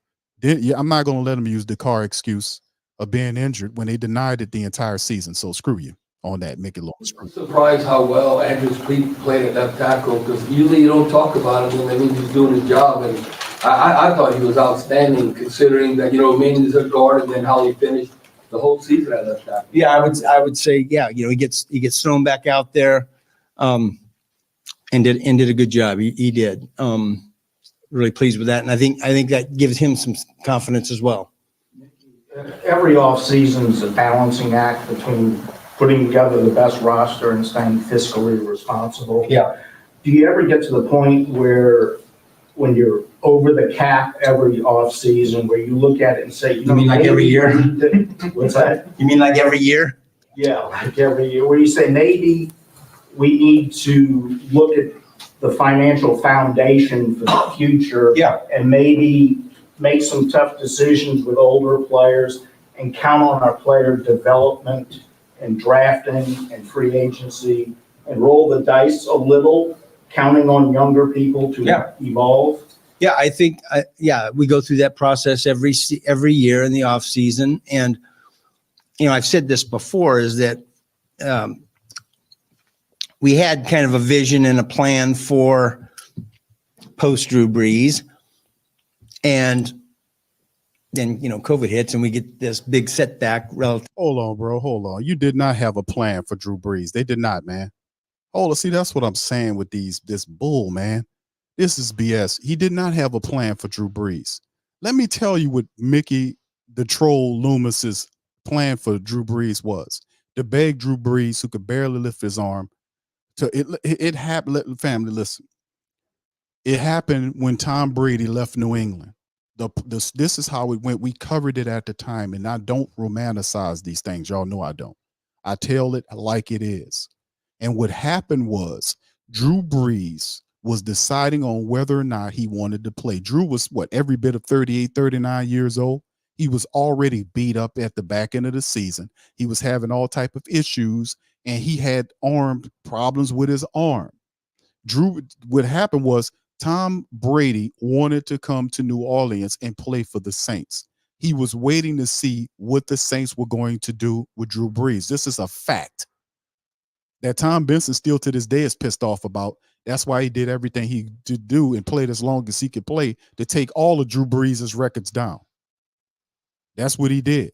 He wanted to come to New Orleans because the word on the street is that the contract was up and it was time for Drew Brees to go. And I was like, why are we waiting for Drew Brees to make up his mind? Mickey Loomis sat on his ass and waited all that time for Drew Brees to make a decision on what he was going to do. Drew was done at that point. He really was. Right now, Drew can't even have access. He can't even use his right arm right now. A lot of that was happening at that time. So instead of going to get another quarterback or do something else, they sat there. He sat there. Mickey Loomis sat on his ass and waited for Drew Brees to make a decision. And Drew decided to come back for, I think, for 1 year or another year to come back. And when that happened, about a few days to a week later, Tom Brady signed with the Patriots for the same amount of money that Drew Brees got. The same amount of time. He got the multiple years and he signed that contract, and the money was very similar. But he wanted to come to New Orleans and play for the Saints. And the Saints could not and would not release an old-ass, ineffective Drew Brees, who was totally beaten up. They did not have a plan. Their plan was to wait on Drew Brees to make his mind up. This guy is full of it, man. They're full of it. He had no plan, just like he don't have a plan right now. I know this. This is what I do, man. This is what I do. It's great. Relative to the cap and finances. And so that's caused us to recalibrate a little bit. But the answer to the question is yes, we do that. I'm not going to tell you what we're doing, but we do that. What was And we have to make up some ground. There's no question. Over a period of time here, we're going to have to make up some ground cap wise. the thinking behind the timing of reworking Marshawn Latimer's bonus, like while the season was still going on, and making it an option bonus? Like, I mean, obviously some of those come Yeah, it's just cap management. I don't want to get into the details of it. There wasn't a purpose to be like that. Yeah, there's a purpose. I'm not going to tell you what the purpose is. You can pretty much guess what the purpose is, bro. It ain't hard to tell what you're doing. You're just being irresponsible. I mean, Mickey Loomis said several years ago, put one in the chat if you remember. Mickey Loomis said he wanted to work the cap back to the black. Remember that? Put one in the chat if you remember that. See, I remember all of this.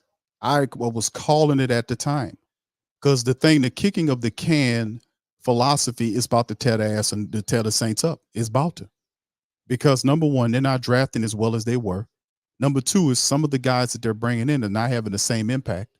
And players that are getting older, that the Saints are not doing enough to replace or replenish guys or bring guys in to replace some of our guys that are getting older. It is a complete rarity to have a Demario Davis that continue to play at that level. That usually doesn't happen. There's usually a decline. So Demario Davis is a gem. He is he's a exception to the rule.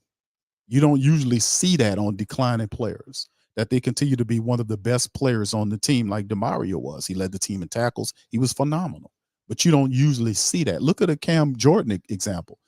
Cam had an ankle issue that he got, and he got 2 sacks. He was not as effective as he usually was, and a lot of that, you can kind of chalk up to his health. He's getting older. He don't rehab back from injuries as fast as he used to. Tyrann Mathieu had a pretty solid season. But these players are rarities when it comes down to that. Sooner or later, it's going to catch them. Father Time will catch up to them. It happens to everybody. It happens. So that's why we deal with time windows. Like, how much time do you have to get a championship? And see, let's not get sidetracked by the BS, by this gum-chewing idiot. The bottom line is they're supposed to be playing for Super Bowls. That was the idea. When they brought Dennis Allen, it was supposed to be a continuation. It wasn't a rebuild. It was a continuation of them supposed to be trending upward. They went 7-10 and then 9-8 with a soft schedule and a wide open NFC South, which they failed to win. See, 9-8 is not a success story, not for a team that's an older team in the NFL. You're supposed to be in the playoffs competing for championships. That's what this 2 to 3 year window is. And if you're not doing that, what he's talking about don't make no sense. It doesn't make any sense. But we just hear excuses. That's all we hearing. All right, shout out to the fam, man. Appreciate y'all. Trace, yeah, much love. All right, Tariq's Hidden History says, I know a time I know a time wasting troll when I see one, and this Mickey guy. Oh yeah, no doubt about it. That is definitely a time wasting troll. Shout out to you, bro. Princess Lewis says Icky needs to go, but he invested. He is in the will of the team, and Gail, and see, that's a problem, man. That's a problem. This is Mickey Babble. Okay, there you go. There you're right. You're right. But see, that's the thing. There's a problem. Mickey Loomis, see, this is this arrogance, this elitism. I'm not going to do that. All these weird things that he said, and him sitting up here smacking that gum. He done took a half a dozen squigs of water or coffee or whatever in that cup. There is no flavor in that nasty piece of gum he chewing. But this, like I said, this is like a nervous thing. He's chewing that gum because he knowing them questions coming and he can't dodge them. But it's just ridiculous, man. It's repugnant. Let's try to get through this. It's just cap management. That's what it is. Since 2017 draft was incredible. Since then, how would you evaluate what you've done since then? And will you tweak your philosophy as far as the draft? Have you evaluated that as to what you might do to maybe get some more results there? Yeah. Well, look, I think a number of these drafts, the results have yet to be written. And look, 2017 was incredible, right? I don't expect to duplicate that every year. I'd like to duplicate that every year, but don't have that expectation. So, no, I think our philosophies are sound, and I don't see that changing. Yeah, I was just curious. See, he has no answers, bro. Why call this press conference if you're just going to keep doing the same thing? What's the difference? You're going to bring in another offensive coordinator. Now, listen, oh my God, this dude is everything that's wrong with the Saints is Mickey Loomis, man. Or is it clear now? The reason why you got Dennis Allen because of this idiot, this disrespectful way he's approaching this whole situation. This is the end of season presser. People want answers from him, and this is what you get. The drafting process over the last several years of players have not been, it's been deteriorating. It's one of the things that keeps the kicking of the can mentality going, because if you hit on some players in the draft, those are cheaper contracts than actually going out there to free agency and using those. So you develop the young players, you bring them into roles, and you have success. Now, the Saints do a very extraordinary job of drafting undrafted guy, or not drafting, but picking up undrafted guys rather, and bringing them onto the team. And then having those guys to work their way up into special team roles and ultimately into starting roles like we did Rashid Shaheed and we did Juwan Johnson, guys like that. It works. But outside of that, we're not really, doing it. Now, this past draft, Brian Bresee showed some stuff. Jordan Howden showed some stuff. Kendre Miller on the back end of the season showed some stuff. A.T. Perry showed some stuff. So we did have some guys that showed some stuff. But for every A.T. Perry, there's a Trevor Penning who's a first-round pick who was buried on the active roster. Buried. What's the sense of that? And I told those, and then they act like they didn't know it was our fault. I told them that Penning shouldn't be that rookie shouldn't be a left tackle protecting the quarterback blind side. He crashed and burned. And instead of lifting him up and elevating him with his confidence, they just buried him on the depth chart. They ain't tried to move him around and say, listen, let's just try him at right tackle. See how he does. They didn't do that. They just buried him. He was having confidence issues. He talked about that during the season when the reporters asked him. That he confessed that he'd been dealing with confidence issue. How's his confidence right now? The first round draft pick. But they're going to keep doing the same thing. So it's just, like I said, this is a dinosaur, fam. This is what a dinosaur. And we expecting sooner or later a giant meteorite to smash the hell out of him and that sour ass gum. It didn't come out yesterday, but maybe it wouldn't.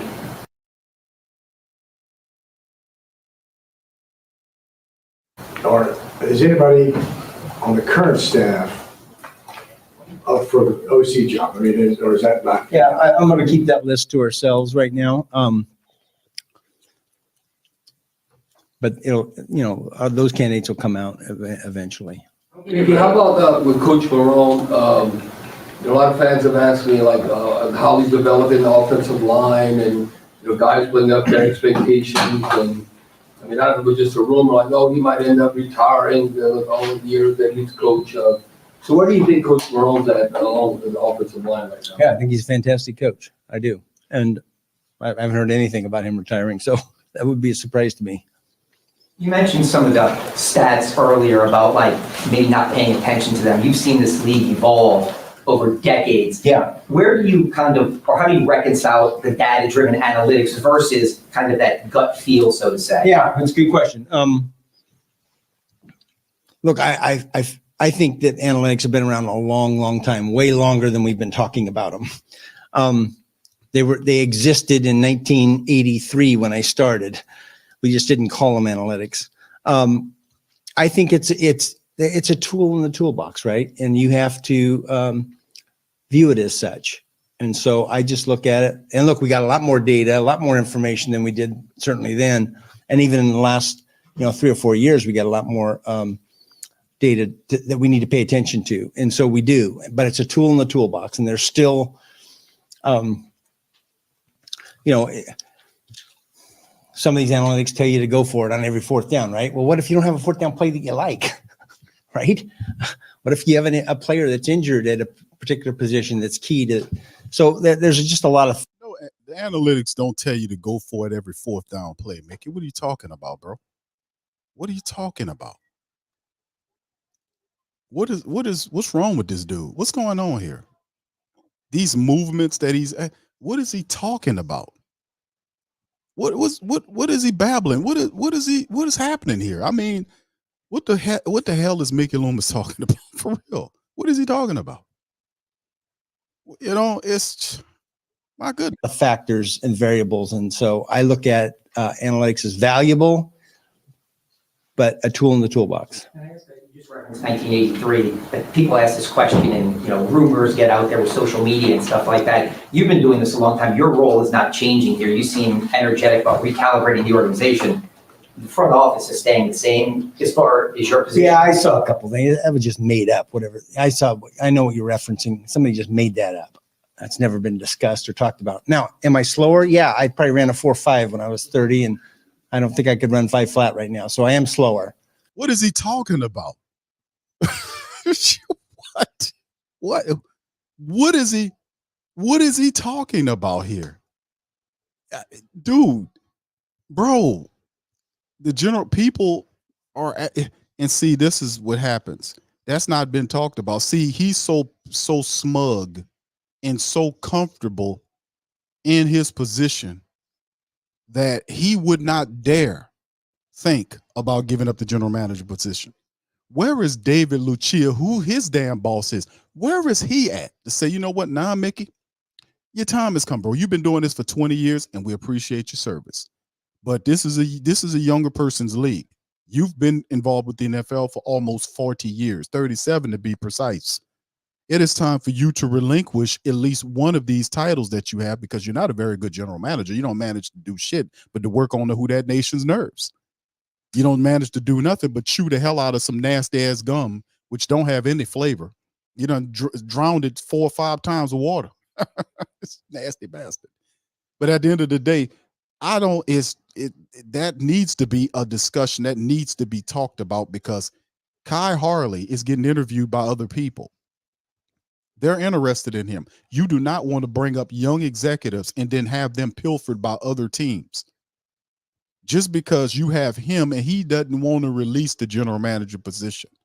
See, he doesn't have the vision to understand that you need to move up in a way to allow younger people to come up into the organization so they can stay valid. He doesn't even have that foresight. He wants to smash his nasty ass there and stay there all the time on top of the team, suffocating them. That's why I'm saying he's too comfortable. Any organization that's worth its salt has to promote younger people into the structure to keep it more vibrant. You've done it for 20-something years. It's time for you to leave it alone and let somebody else do it, because you failed the last 2 years. But do this face, look at his face. Does he look like he's serious about anything? Once again, y'all remember this when it come time for them to start promoting to you to buy season tickets and to go to these crawfish boils and the bullshit that they throw to try to sucker you into it, or the training camp and all this nonsense. Y'all remember this stuff and do not go to these people's events. This is what you are promoting. This is what you are supporting, is a smug bastard who don't take nothing serious. He didn't even give you the honor of having an end of the season press conference when he take the nasty gum out of his mouth and stop smacking and chewing in the press and doing all these weird ass movements. He was not professional at all. How dare he insult the Who Dat Nation and the Great Saint Think Tank with this bullshit, with these dumb comments, these ridiculous back ass comparisons, of these comps between Allen and Tom Landry, Allen and Sean Payton, Allen and Bill Belichick, who's arguably the greatest coach in NFL history. Seriously, this is what we're supporting. Y'all know what y'all need to do. But yeah, you know, I've been asked that question. You get asked that when you get to a certain age, right? Whatever age that is. And I've said, look, I'm just going to wake up one morning and say, this is the day. And it's not going to be tomorrow, but everything for the next 10 years is open. We'll see. Everything for the next 10 years is open. So you mean to tell me that he wants to remain the general manager for the next 10 years? Did you catch that? Did you catch that? Everything is open the next 10 years. So he is not going to have, so if Kai Harley gets pilfered by somebody else, he's just going to let it go. Well, it's not my time yet. I'm going to sit here and collect this check as long as they will let me do it. 99. Man, this is insane. This is insane. Y'all caught that? Brother John, did you catch that? Did you catch that? Did y'all catch that? People say, Q, is he going anywhere right now? I'm not going. The next 10 years are open. Anything after that. Man, are you serious? So you're going to get 10 years more of Mickey Loomis, really? So he ain't going until he after 30 plus years. So he wants to leave at 50, around 50 years of the NFL. Oh my God. Oh my goodness, bro. What is going on here? This guy and he lost it. He talking about leaving. He's already 37 years in. He talking about going out at 47 years. Are we serious? Is this what we're going to do? See, he has no intentions of getting out of the way. Even though we're saying, listen, keep your dumbass vice president job. You're not doing anything anyway. And let somebody else have the general manager position. Let Kai, a younger guy, take the Saints into the next 20 years as their general manager. That's what we're asking for. We're asking the Saints brass and the rest of them people to do that. I know just where you're going with that, Prime. I'm asking for him to be removed as the general manager. Let him keep, because he got 2 titles. He got VP and GM. Let him keep the VP.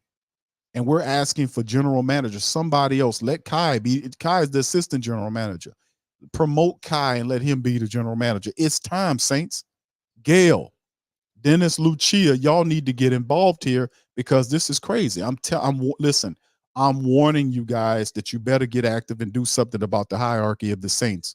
I'm telling you, because you cannot listen to me now, but when the time comes, you're gonna get smashed in your ass with these tickets and this money. I'm telling you, people are not playing with you about this whole Mickey Loomis thing, and him throwing full support behind Dennis Allen and not listening to anything that's saying, hey, bro, look at the statistics. Look how the team is kicking him in his ass. Look how the team is they're going back on him when he made plays. It's not a big deal. It was overblown. It's not overblown that the coach told them to run a play and they said no, they did something else. That is overblown because that don't happen all the time. Kim Mulkey, who's the LSU coach, she was like, man, that's terrible. That's such and such. So at the end of the day, we sit up here talking about the dumb shit that we see with Mickey Loomis downplaying everything. He downplays everything. Nothing's a big deal to this guy. But you do 3 years in for a 9 playoff, but look at his face. Does this guy look like he's serious about winning anything? Look at his face. Look at his behaviors during his press conference. This guy, we 20 minutes in. This guy is not serious about anything that he's saying. Look at his stupid ass face. Look at his face. He's not serious about none of this, man. Mickey, when you were asked about DA earlier, you mentioned the stats of other coaches' careers, but what are some of the things he's done the last 2 years, or some of the qualities he has that led you to believe that he can get the team back to the playoffs? Yeah, well, I think the things that the head coach is responsible for, game day management, scheduling, all the things that you guys don't see that I see or that we see internally, I feel good about. And yeah, there's certainly areas that he can improve in. But look, we've had a quarterback change. We've had, some things changed in the last two or 3 years. And so we got to look at ourselves and say, okay, what's our expectations? Are they realistic? And if we're not meeting those expectations, what can we do differently? And I don't believe that that's the head coach right now. I think I like Dennis Allen. This dude is stupid, man. This is a stupid dinosaur right here. He's saying the stuff that the people don't see. Listen, bro, we don't have to see everything that you're doing, because most of the practices the Saints do during the week, we don't see those practices. But we hear about the practices when they come up and say, we had a fantastic practices. I done created, me personally, bro, I done created a running gag about the Saints with the practices. Every practice is a great practice. They never have any bad practices. Every practice is a fantastic Hall of Fame practice. Every damn practice is a Hall of Fame practice. So at the end of the day, you look at it and you say to yourself, are these guys believable? And they're not believable. Nothing he's saying is believable. We don't have to see the practices or see what you're doing behind closed doors. All we need to see is the result. Are you winning or are you losing? We don't care about the rest of that. If you're preparing, if you're losing, then you're losing games, then you're ill prepared. Whatever you're doing behind closed doors and practices is you're not doing enough of goodness, the fundamental stuff to get wins. You're not disciplined enough. You're not focused on the attention to detail. Your leadership is bad. Your communication is bad. All of this stuff plays a part. We know it's a part of the process. We don't have to see it at the onset, but we see the result of it. We all see the results, and the results are losses. The result is a bullshit team that, despite a very soft schedule and agreeable schedule, did not make the playoffs. A wide open NFC South. The Buccaneers are in there doing their thing. We spent all this money on Derek Carr. You got 9 wins, but Baker Mayfield one year, $4 million. The Buccaneers in the second round of the playoffs. Make it make sense. But it's not on all. It's not on the coach. It's not on the coach. No, and parts of that are true. But the thing is, the coach controls all of the team. He has complete control over the team. If guys don't want to play, he can pull them out of there. If guys are false starting, he can pull them out of there. If guys are dropping passes, he can pull them out of there and get guys that will catch passes, guys that will do what they're supposed to do, guys that will block, guys that will handle their business, guys that will do it. He has the power to do that. And the general manager is supposed to be an overseer to make sure that he is doing everything he's supposed to do to win these games. So when you see Dennis Allen not letting guys false start in practice, Alvin Kamara said that, or him having strife with certain players, and he's not getting this happen, and the players are jumping on social media because they're frustrated because they don't have a place to vent. That's what I'm saying about people that don't like the players. And the reporters, these old-timey ass reporters that don't understand what social media is because they didn't have it when they were children. See, the thing is, that's all on the management. If you got Mickey Loomis, and Mickey Loomis is the general manager of the team, he's supposed to make sure that he qualms any issues with players inside of the building. If there's a problem with players and the coach, and the players can't go to the coach, and they're having problems communicating with the coach, it is supposed to be the general manager that's supposed to fix those issues. He is supposed to fix those issues. He didn't do shit. He didn't do shit with the Michael Thomas situation. He didn't do anything to qualm or lay out anything, because like Kat Terrell said during the question, y'all heard it. She says, well, you don't interact that much with the players during the season. And he's like, well, it's still my responsibility. She kind of dropped that giblet on Mickey, and Mickey did not disagree. You see what I'm saying? But you're going to go talk to him after the end of the season. People don't respect what the fuck you talking about. Pardon my French. This is ridiculous, man, on every level. This guy's a clown and a joke. And now y'all recognize why we having problems and why we as a team, as an organization, won't have success, because the Saints are too comfortable. They're too comfortable. We've blessed these people for over 20 years. We've blessed them and made their pockets extremely wealthy, to the point that Gail is the richest person in the state, worth over $6 billion, according to Forbes. We pay they don't pay no rent on none of those buildings down there, and they ain't put one dime into building them. They get all the concessions, all of the merchandise, all of the parking revenue, all of it, because they were crying about being viable in today's NFL. The Saints, we done gave them all of that, even at a detriment to our own financial books. And then we ask you, we gonna do all that, and then all we ask for you to do is win. And what do you do? Sit up here and make excuses like this. It's time to teach them a lesson. It's time to teach them a lesson, because this is what arrogance gets you. They're bloated, and they won't listen, so you know what you need to do. This is that real. I think he's a good coach. Offensive coordinator, do you share that with Derek Carr as far as his input and what he thinks? Or is it like, okay, you make the decision and then he has to accept it, or is he involved in that? Yeah, we don't ask our players to make decisions. We don't.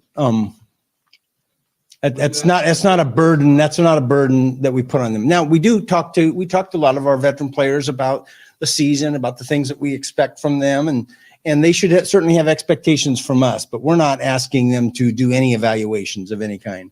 Just to kind of rephrase that a little bit. Well, Derek Carr's, whatever offense coordinator you go with, Derek's obviously got to be a big factor in that decision, right? Like, he's got to be able to work with that. Well, look, when we make a hire, when Dennis makes a hire, certainly he's going to make the hire that'll work for him, but that'll be our assessment. That won't be, we're not going to ask him if he approves of A, B, or C, right? When Dennis Allen makes the hire, remember that. Remember what he just said. Then when Dennis Allen makes the hire, I thought Mickey was the general manager.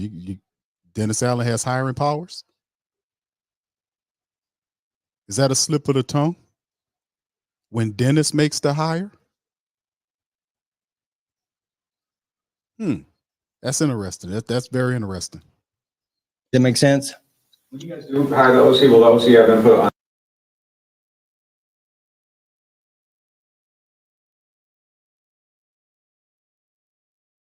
on some of the openings, like maybe guys that you would want to bring with them? How does that come? Yeah, we'll see where that goes.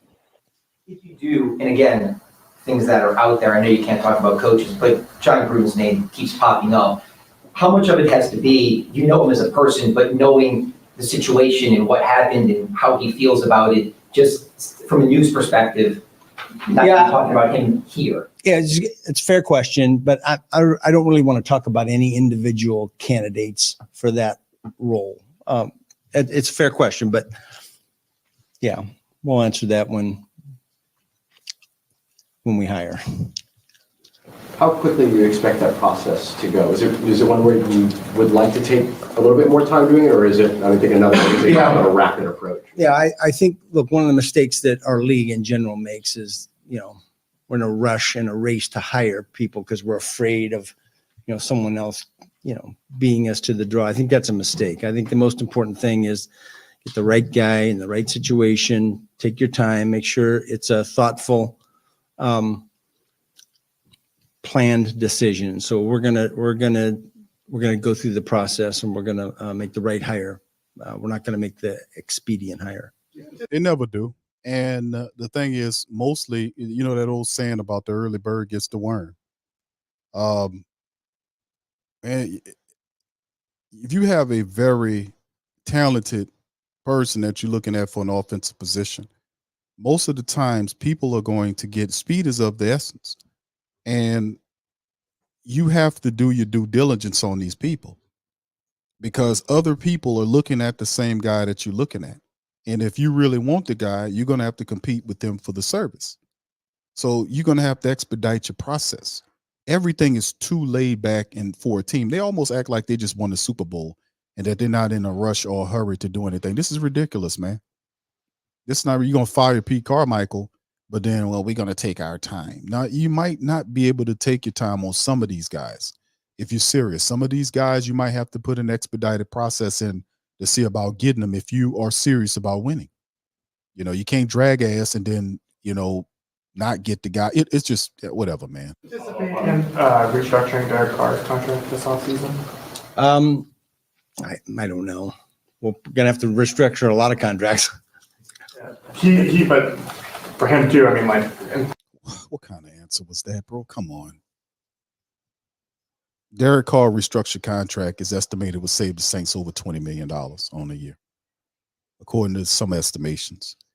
The Saints are currently, according to Sport Track and others, are listed over $80 million in the red. Over 80 right now. 85 or something like that, they're saying. And, of course, that's going to definitely change as we get closer to the end of football for the playoffs and all this kind of stuff. But it's just repugnant, man. It's the same stuff over and over again. And he has no sense of urgency. He has no understanding. And how is it not a plan in place right now for some of this stuff? Some of these answers should be just like that, right on the money. Because he wasn't doing anything for the entire season. He doesn't do evaluations because he's emotional. He says that he can't the emotion in the game, so I wait till after the season. And then we're after the season, several weeks after the Saints season ended, and he still has no answers. You see what I'm saying? This is a joke. He doesn't take it serious. A real general manager would have a plan in place. Matter of fact, a real general manager would be evaluating during the year to know exactly what he needs and which direction he needs to go in. A real GM would. This guy is not a real general manager. He is not, because he doesn't have any sense of urgency. Look at his face. The Saints are on a 3-game playoff slide. They haven't been in the playoffs for 3 years. You look at Loomis's face. Does it look like he care about that? He don't give a shit about that because they're banking out. That's why I keep telling people, you know what to do with your money now. In theory, you could move on after.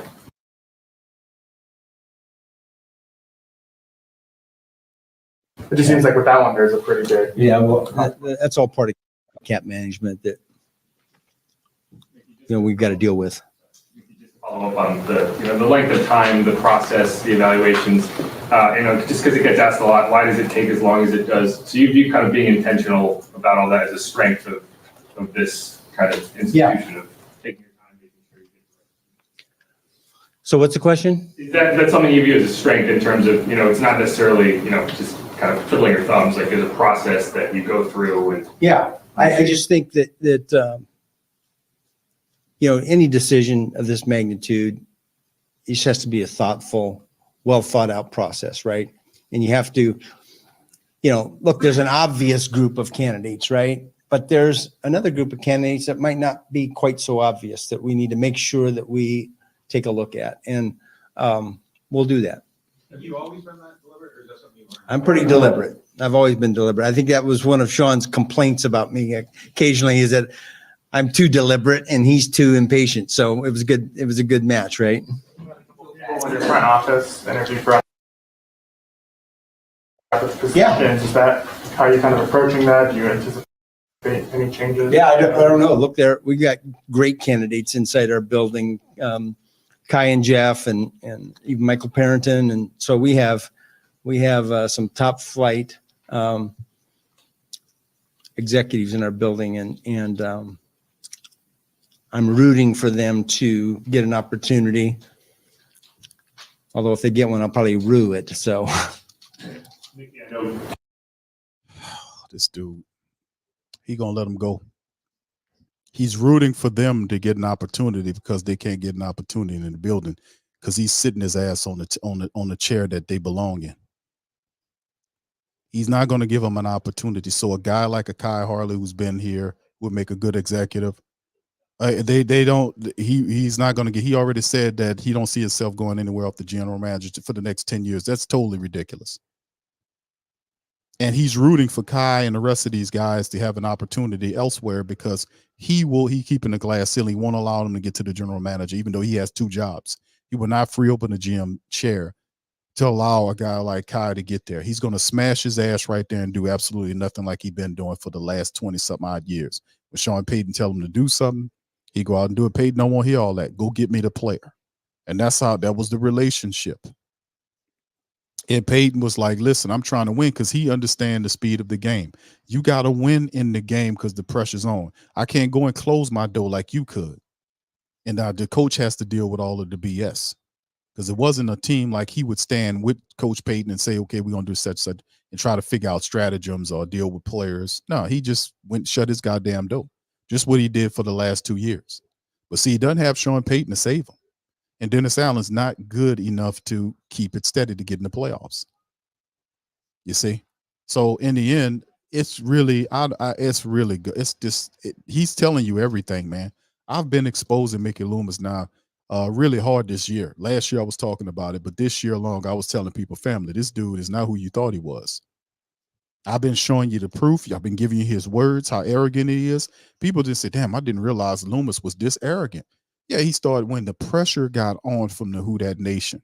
When we were providing the pressure on him to do better at his job, instead of doing better at his job, you know what he did? He got more arrogant and smug and started talking about, well, they don't, you don't know, well, we see more than what you see, you see. And, even though you don't see everything, but we're there, we see it. Only we don't have to see it all. We just need to see the goddamn results.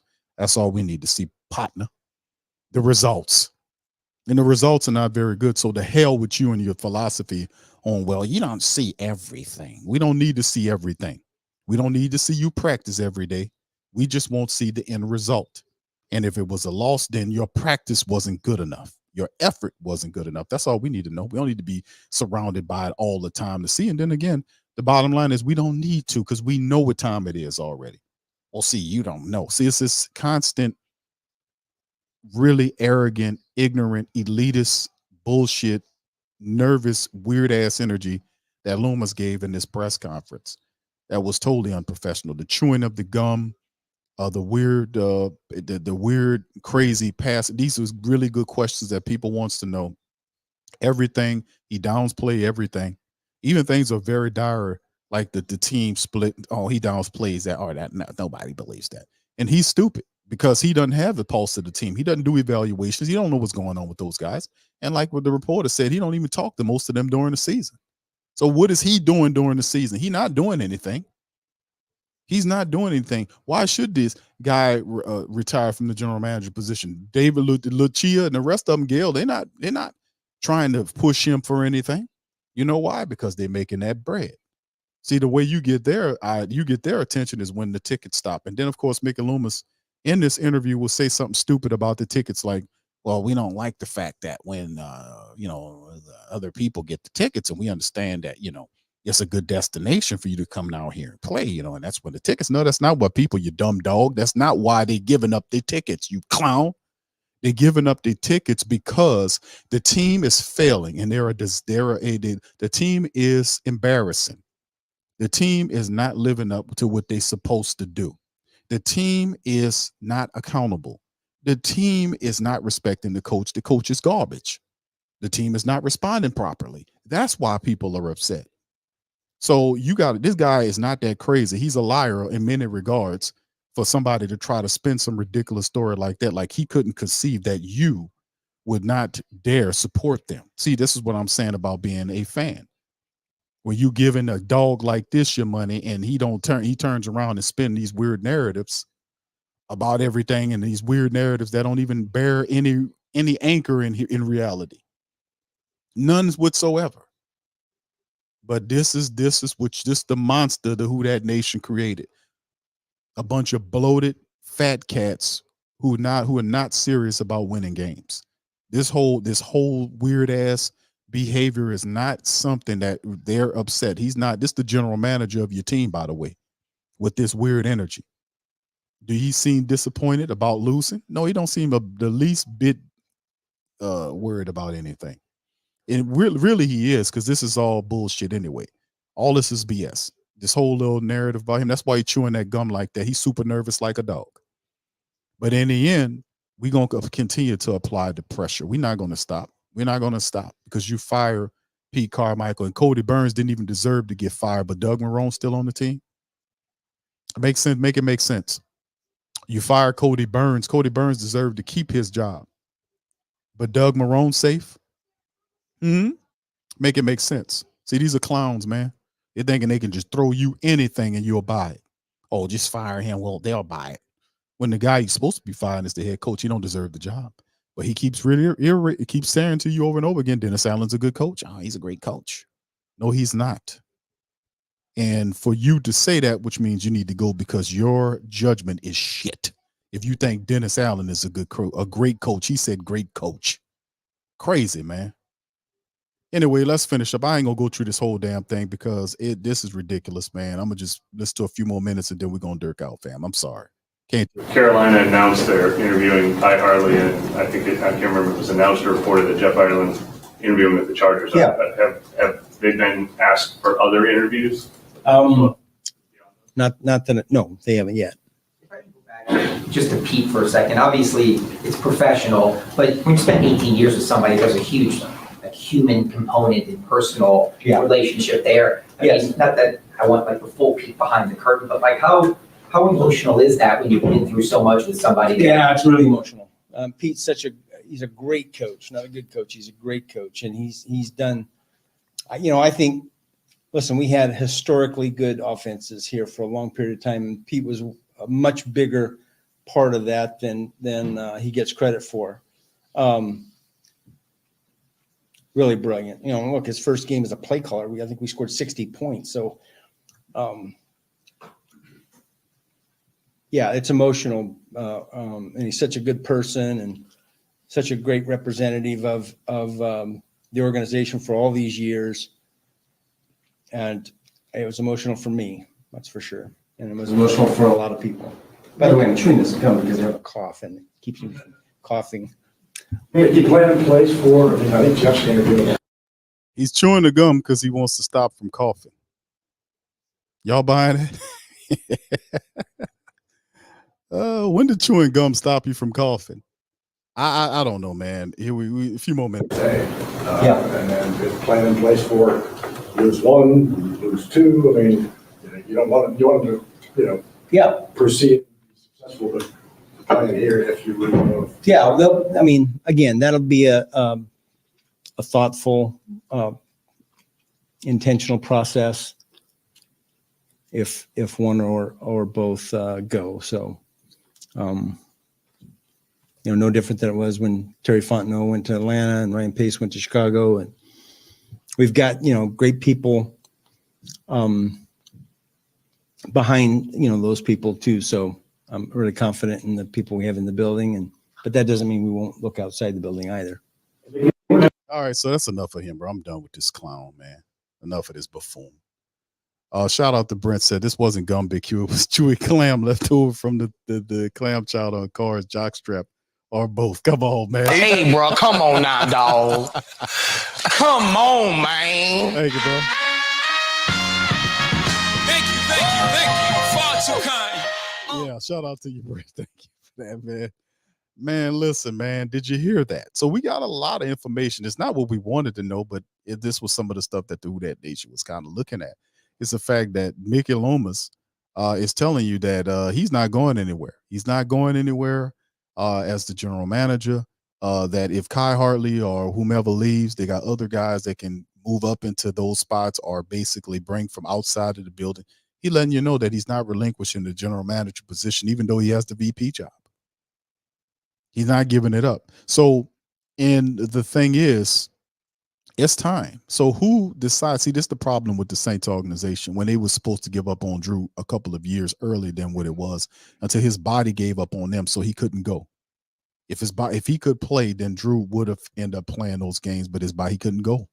His body gave up, and the Saints didn't have the wherewithal to understand that you don't push this guy. He's 38, 39, going into his 40s to try to keep him out there as an NFL, because this guy don't have any imagination to then go and find somebody else. They had Lamar Jackson there. They traded for, remember, they drafted Davenport over Lamar Jackson. Remember that? That was a really good giblet that was behind that with Sean Payton him. But in the end, what we're saying is that we found out that Kai Hartley, if he gets pilfered for somebody else, Mickey Loomis is not going to do anything about it. He's just going to bring somebody else, which means Mickey Loomis is not going to relinquish the general manager position. He even said that he can see himself being the general manager or staying in his position for the next 2 years or more. And then one day he'll wake up and decide he wants to do it again, which means he's making the decision and not somebody else saying, you know what, you got to go. You got a timeline, a term, and you need to go. This is the new NFL. We need to keep this going. The Saints are not ran like a successful business. They are ran like a mafia family. That's pretty much how it goes. You got the Don on top, which is the Southern Belle Gale. You got this Lucia cat, which I don't even know if he knows about football. He's the businessman. He makes sure all the money is worked. And then the greatest football mind in the building from an executive level is Mickey Loomis, which is incredibly scary based on watching this interview from Mickey Loomis. And I only got 25 minutes into a 59-minute interview. Mickey Loomis is considered the biggest mind in the executives as far as executives are concerned inside the building. So this is not ran like a business. When you have young people that can only climb so high because you got an old fuddy-duddy like Loomis pushing them down, creating glass ceilings where he's supposed to move on out the way. It's supposed to be a term life on in Mickey Loomis. He's not supposed to sit there in perpetuity. He's supposed to do his job. He's been affiliated with the NFL for almost 40 years. He's been a Saint GM for 20 years. It's time for you to go. It's time for you to go. It's a reason why there should be terms on some of these general managers. It's time. And only one I would even give credit to like that to do that was the general manager, the old general manager of the Baltimore Ravens back in the day. He was the GM for a long time, Ozzie. He was the GM for a long time, but he was a hell of a general manager. He was the only one I would say that earned the right. And there were several others to go when he go, because he stayed relatively upgraded in a lot of the stuff and what he was doing. He had a philosophy that worked. But as long as this team is not even ran like a real business family, this guy is way too comfortable. And he talked about in this interview about people are too comfortable. Dude, we talking about you. And you know they listening because that's terms that I used on the show. I kept saying this dude way too comfortable. They're too comfortable. He's too comfortable, too comfortable. And then all of a sudden it's in his speech now. Well, we swear people are too comfortable. The only person that's too comfortable is you. You're too comfortable because you feel that you're above somebody firing your ass. So you sit there and have this smug thing as, well, they can't get rid of me. I'm the boss. I'll do whatever I want to do. You can blade and talk till your mouth falls off. I'm not going a damn where. That's my damn team. Yeah, that's how he does it. Jay Bello says Mickey trolling us, trolling all of us. He's bringing back Carl Smith. Wow, yes. I want to say thank you very much. Picking me up, bringing me back to this world. Yeah, thank you for that. Appreciate you, bro. Jay Bello, much love, fam. Yeah, this is ridiculous, man, on every level, man, to be honest with you. This is totally ridiculous, to be honest with you. Totally ridiculous. Everything Mickey Loomis said in his press conference was, the majority of it was laughable. It was laughable, and it was a horrible press conference. It was horrible. Horrible. It was horrible. This was horrible, man. This was a bad look. This was not good. He could have just kept this and did this when he had his shit together, when he took his meds or something, because he was obviously off his rocker.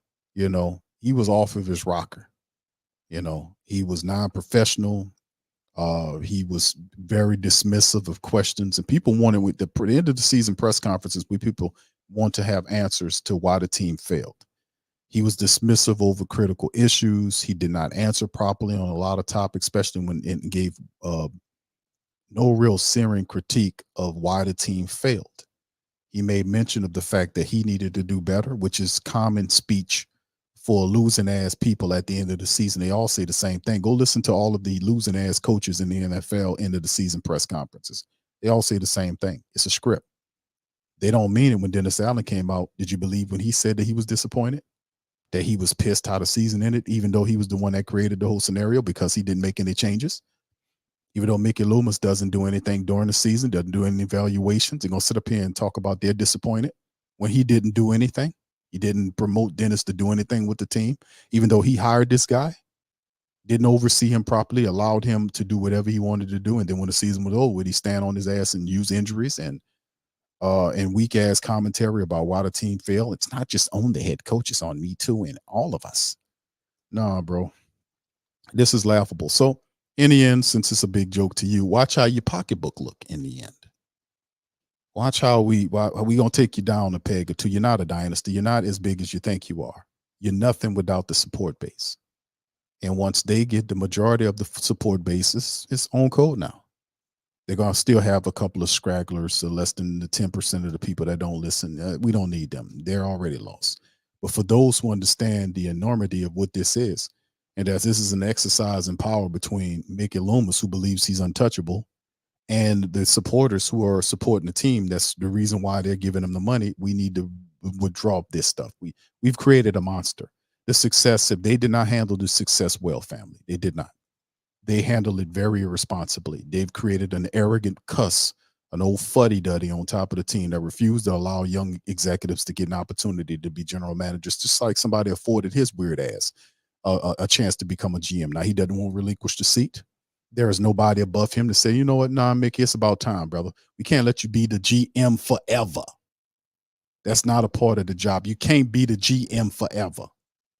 That's not how this goes. Who's gonna fix it? Since they don't want to fix it, we'll fix it for you. When the money start looking funny, things tend to change, family. Things tend to change. So anyway, I'm gonna get out on that, man, because listen, I'm not gonna go through this whole thing with this idiot. This dude this was one. I am totally outdone by this. And I've listened to every dumb ass thing Mickey Loomis said for this entire season. Every Wednesday, whenever we was doing these GM breakdowns when he was on WWL and they was throwing them the softball questions, we done heard it all, the garbage and the crap that Mickey Loomis been saying the entire season. And this one right here really took the cake. This here was unbelievably awful, man. This was a joke. This was pathetic.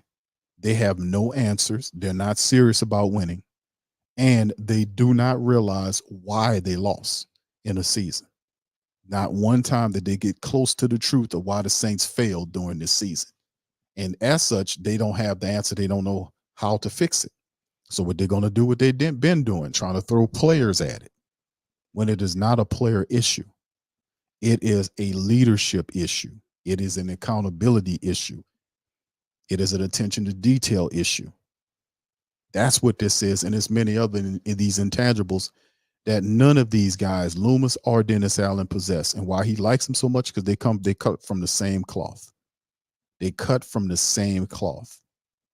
So in the end, family, this is all I got for tonight. This was totally awful. This is sad too. And this was a black eye to the Who Dat Nation, to be honest with you, family. I don't know how to pose it. This guy acted like he was on something tonight. How he was acting, his face was flush. He had these weird movements, chewing that gum all crazy, talking crazy, using crazy comparisons tonight. He was off his rocker tonight. Something is not right with this whole scenario. He had nervous energy all day, making weird, dry jokes that really fell on deaf ears, because the reporters were serious. They wanted the answers to what happened here, and he don't make himself available to the press, only the WWL the entire season. So this is an opportunity for reporters that really don't talk to Loomis to get an opportunity to ask some questions, and this is what he gave. It's a black eye to the Who Dat Nation, man. You know, it gave us the answers, man, and I don't know if you wanted those damn answers, man. I'm gonna be honest with you. Yeah, he was definitely nervous, Slim. That chewing that gum like that, bro, that was all about nerves, man. It was all about nerves, man.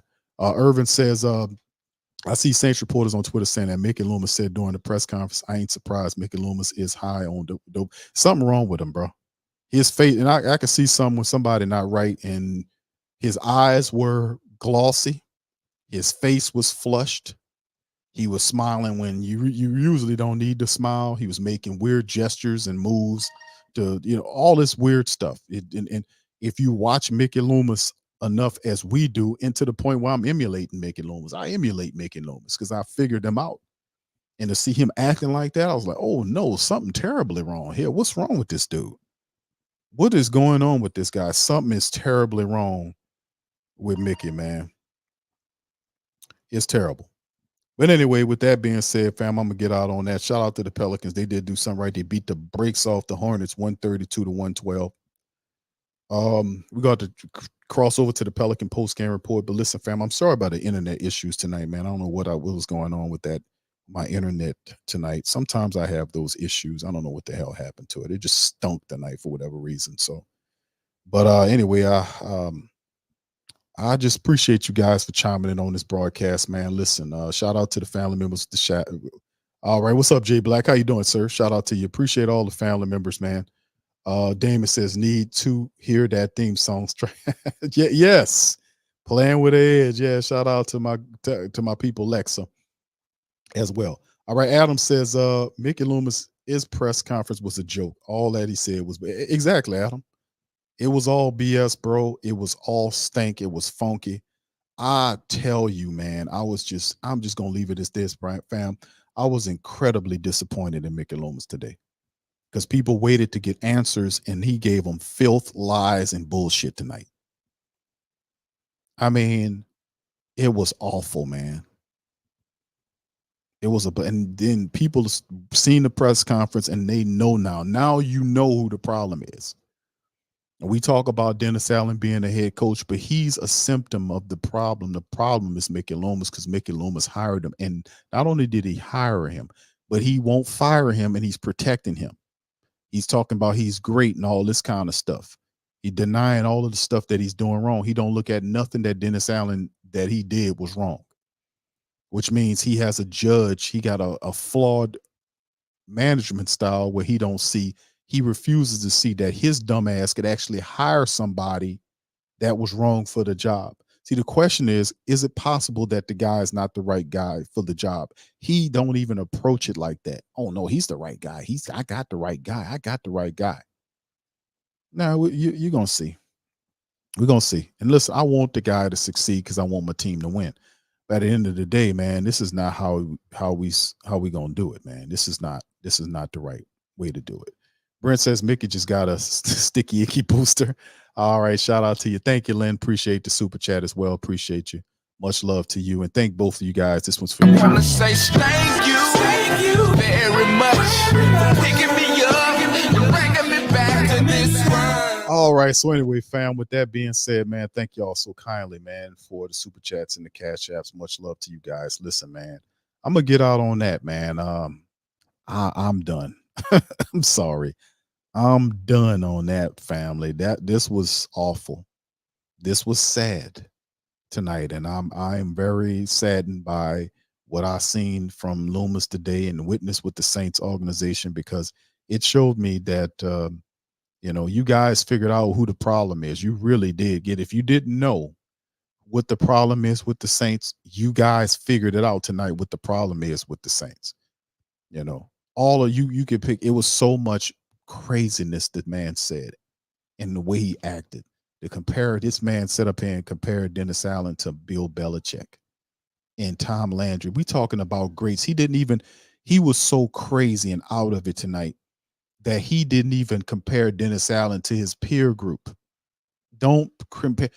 He's so crazy that he didn't even compare Dennis Allen to his peer group, not Hall of Famers, but compare them to his peer group, his own peer group. Incredible, man. Crazy ass dude, man. Crazy tonight. Really crazy. But anyway, I'm going to do that end on the stream, fam. I don't know what to say about this one, fam. Listen, I'm going to holler at y'all on the next stream, fam. We're going to talk some more about the Saints. I'm done, man. I'm sorry, man. I'm done. I'm going to holler at y'all. Much love and who that to you. I'm out. Yeah. Boogie like Benson, I'm a who that. I'm a who that. Long as I'm living, I'm a who that. Lose or winning, I'm a who that. Sports Coma, yeah, this is where we do that. Where we do that, where we do that, where we do that, where we do that, where we do that. Boogie like Benson, I'm a who that. I'm a who that. Sports Coma, this is where we do that. Where we do that. Welcome, welcome, welcome. Somebody please better help. Running this thing like Elf. I thank God every day I'm not a felt. Go to YouTube Live with Big Q and the guys. If you ain't ride or die, the bandwagon get flipped. Been marching in, that was way for the ring. I was yelling out your chain for the championship. Bucking on town, duck down. Falcons, pluck, get shut down. Panthers ain't much touchdown. The vision really belong to us now. So much hate on the Saints, you could probably tell. Ever since Bounty Gate hit the NFL, when things seem fishy, and you probably smell the crooked referees or Roger Goodell. Yeah, fucking like this, and I'm a who that. Every day I'm living, I'm a who that. Lose or winning, I'm a who that. It's the Sports Coma, this is where we do that. Where we do that, where we do that, where we do that, where we do that, where we do that. Boogie like this, and I'm a who that. It's the Sports Coma, this is where we do that. You're listening to the Sports Coma with Big Q and the guys on the PRO Media Network.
WhoThatDaily.com. That's right, WhoThatDaily.com. Your one-stop shop for everything New Orleans Saints, New Orleans Pelicans, LSU Tigers, even the top flight boxing news. So if you're a Who That and you're looking for a place to stay up on your team, WhoThatDaily.com is your site. The WhoThatDaily.com for the sport Who That in all of us.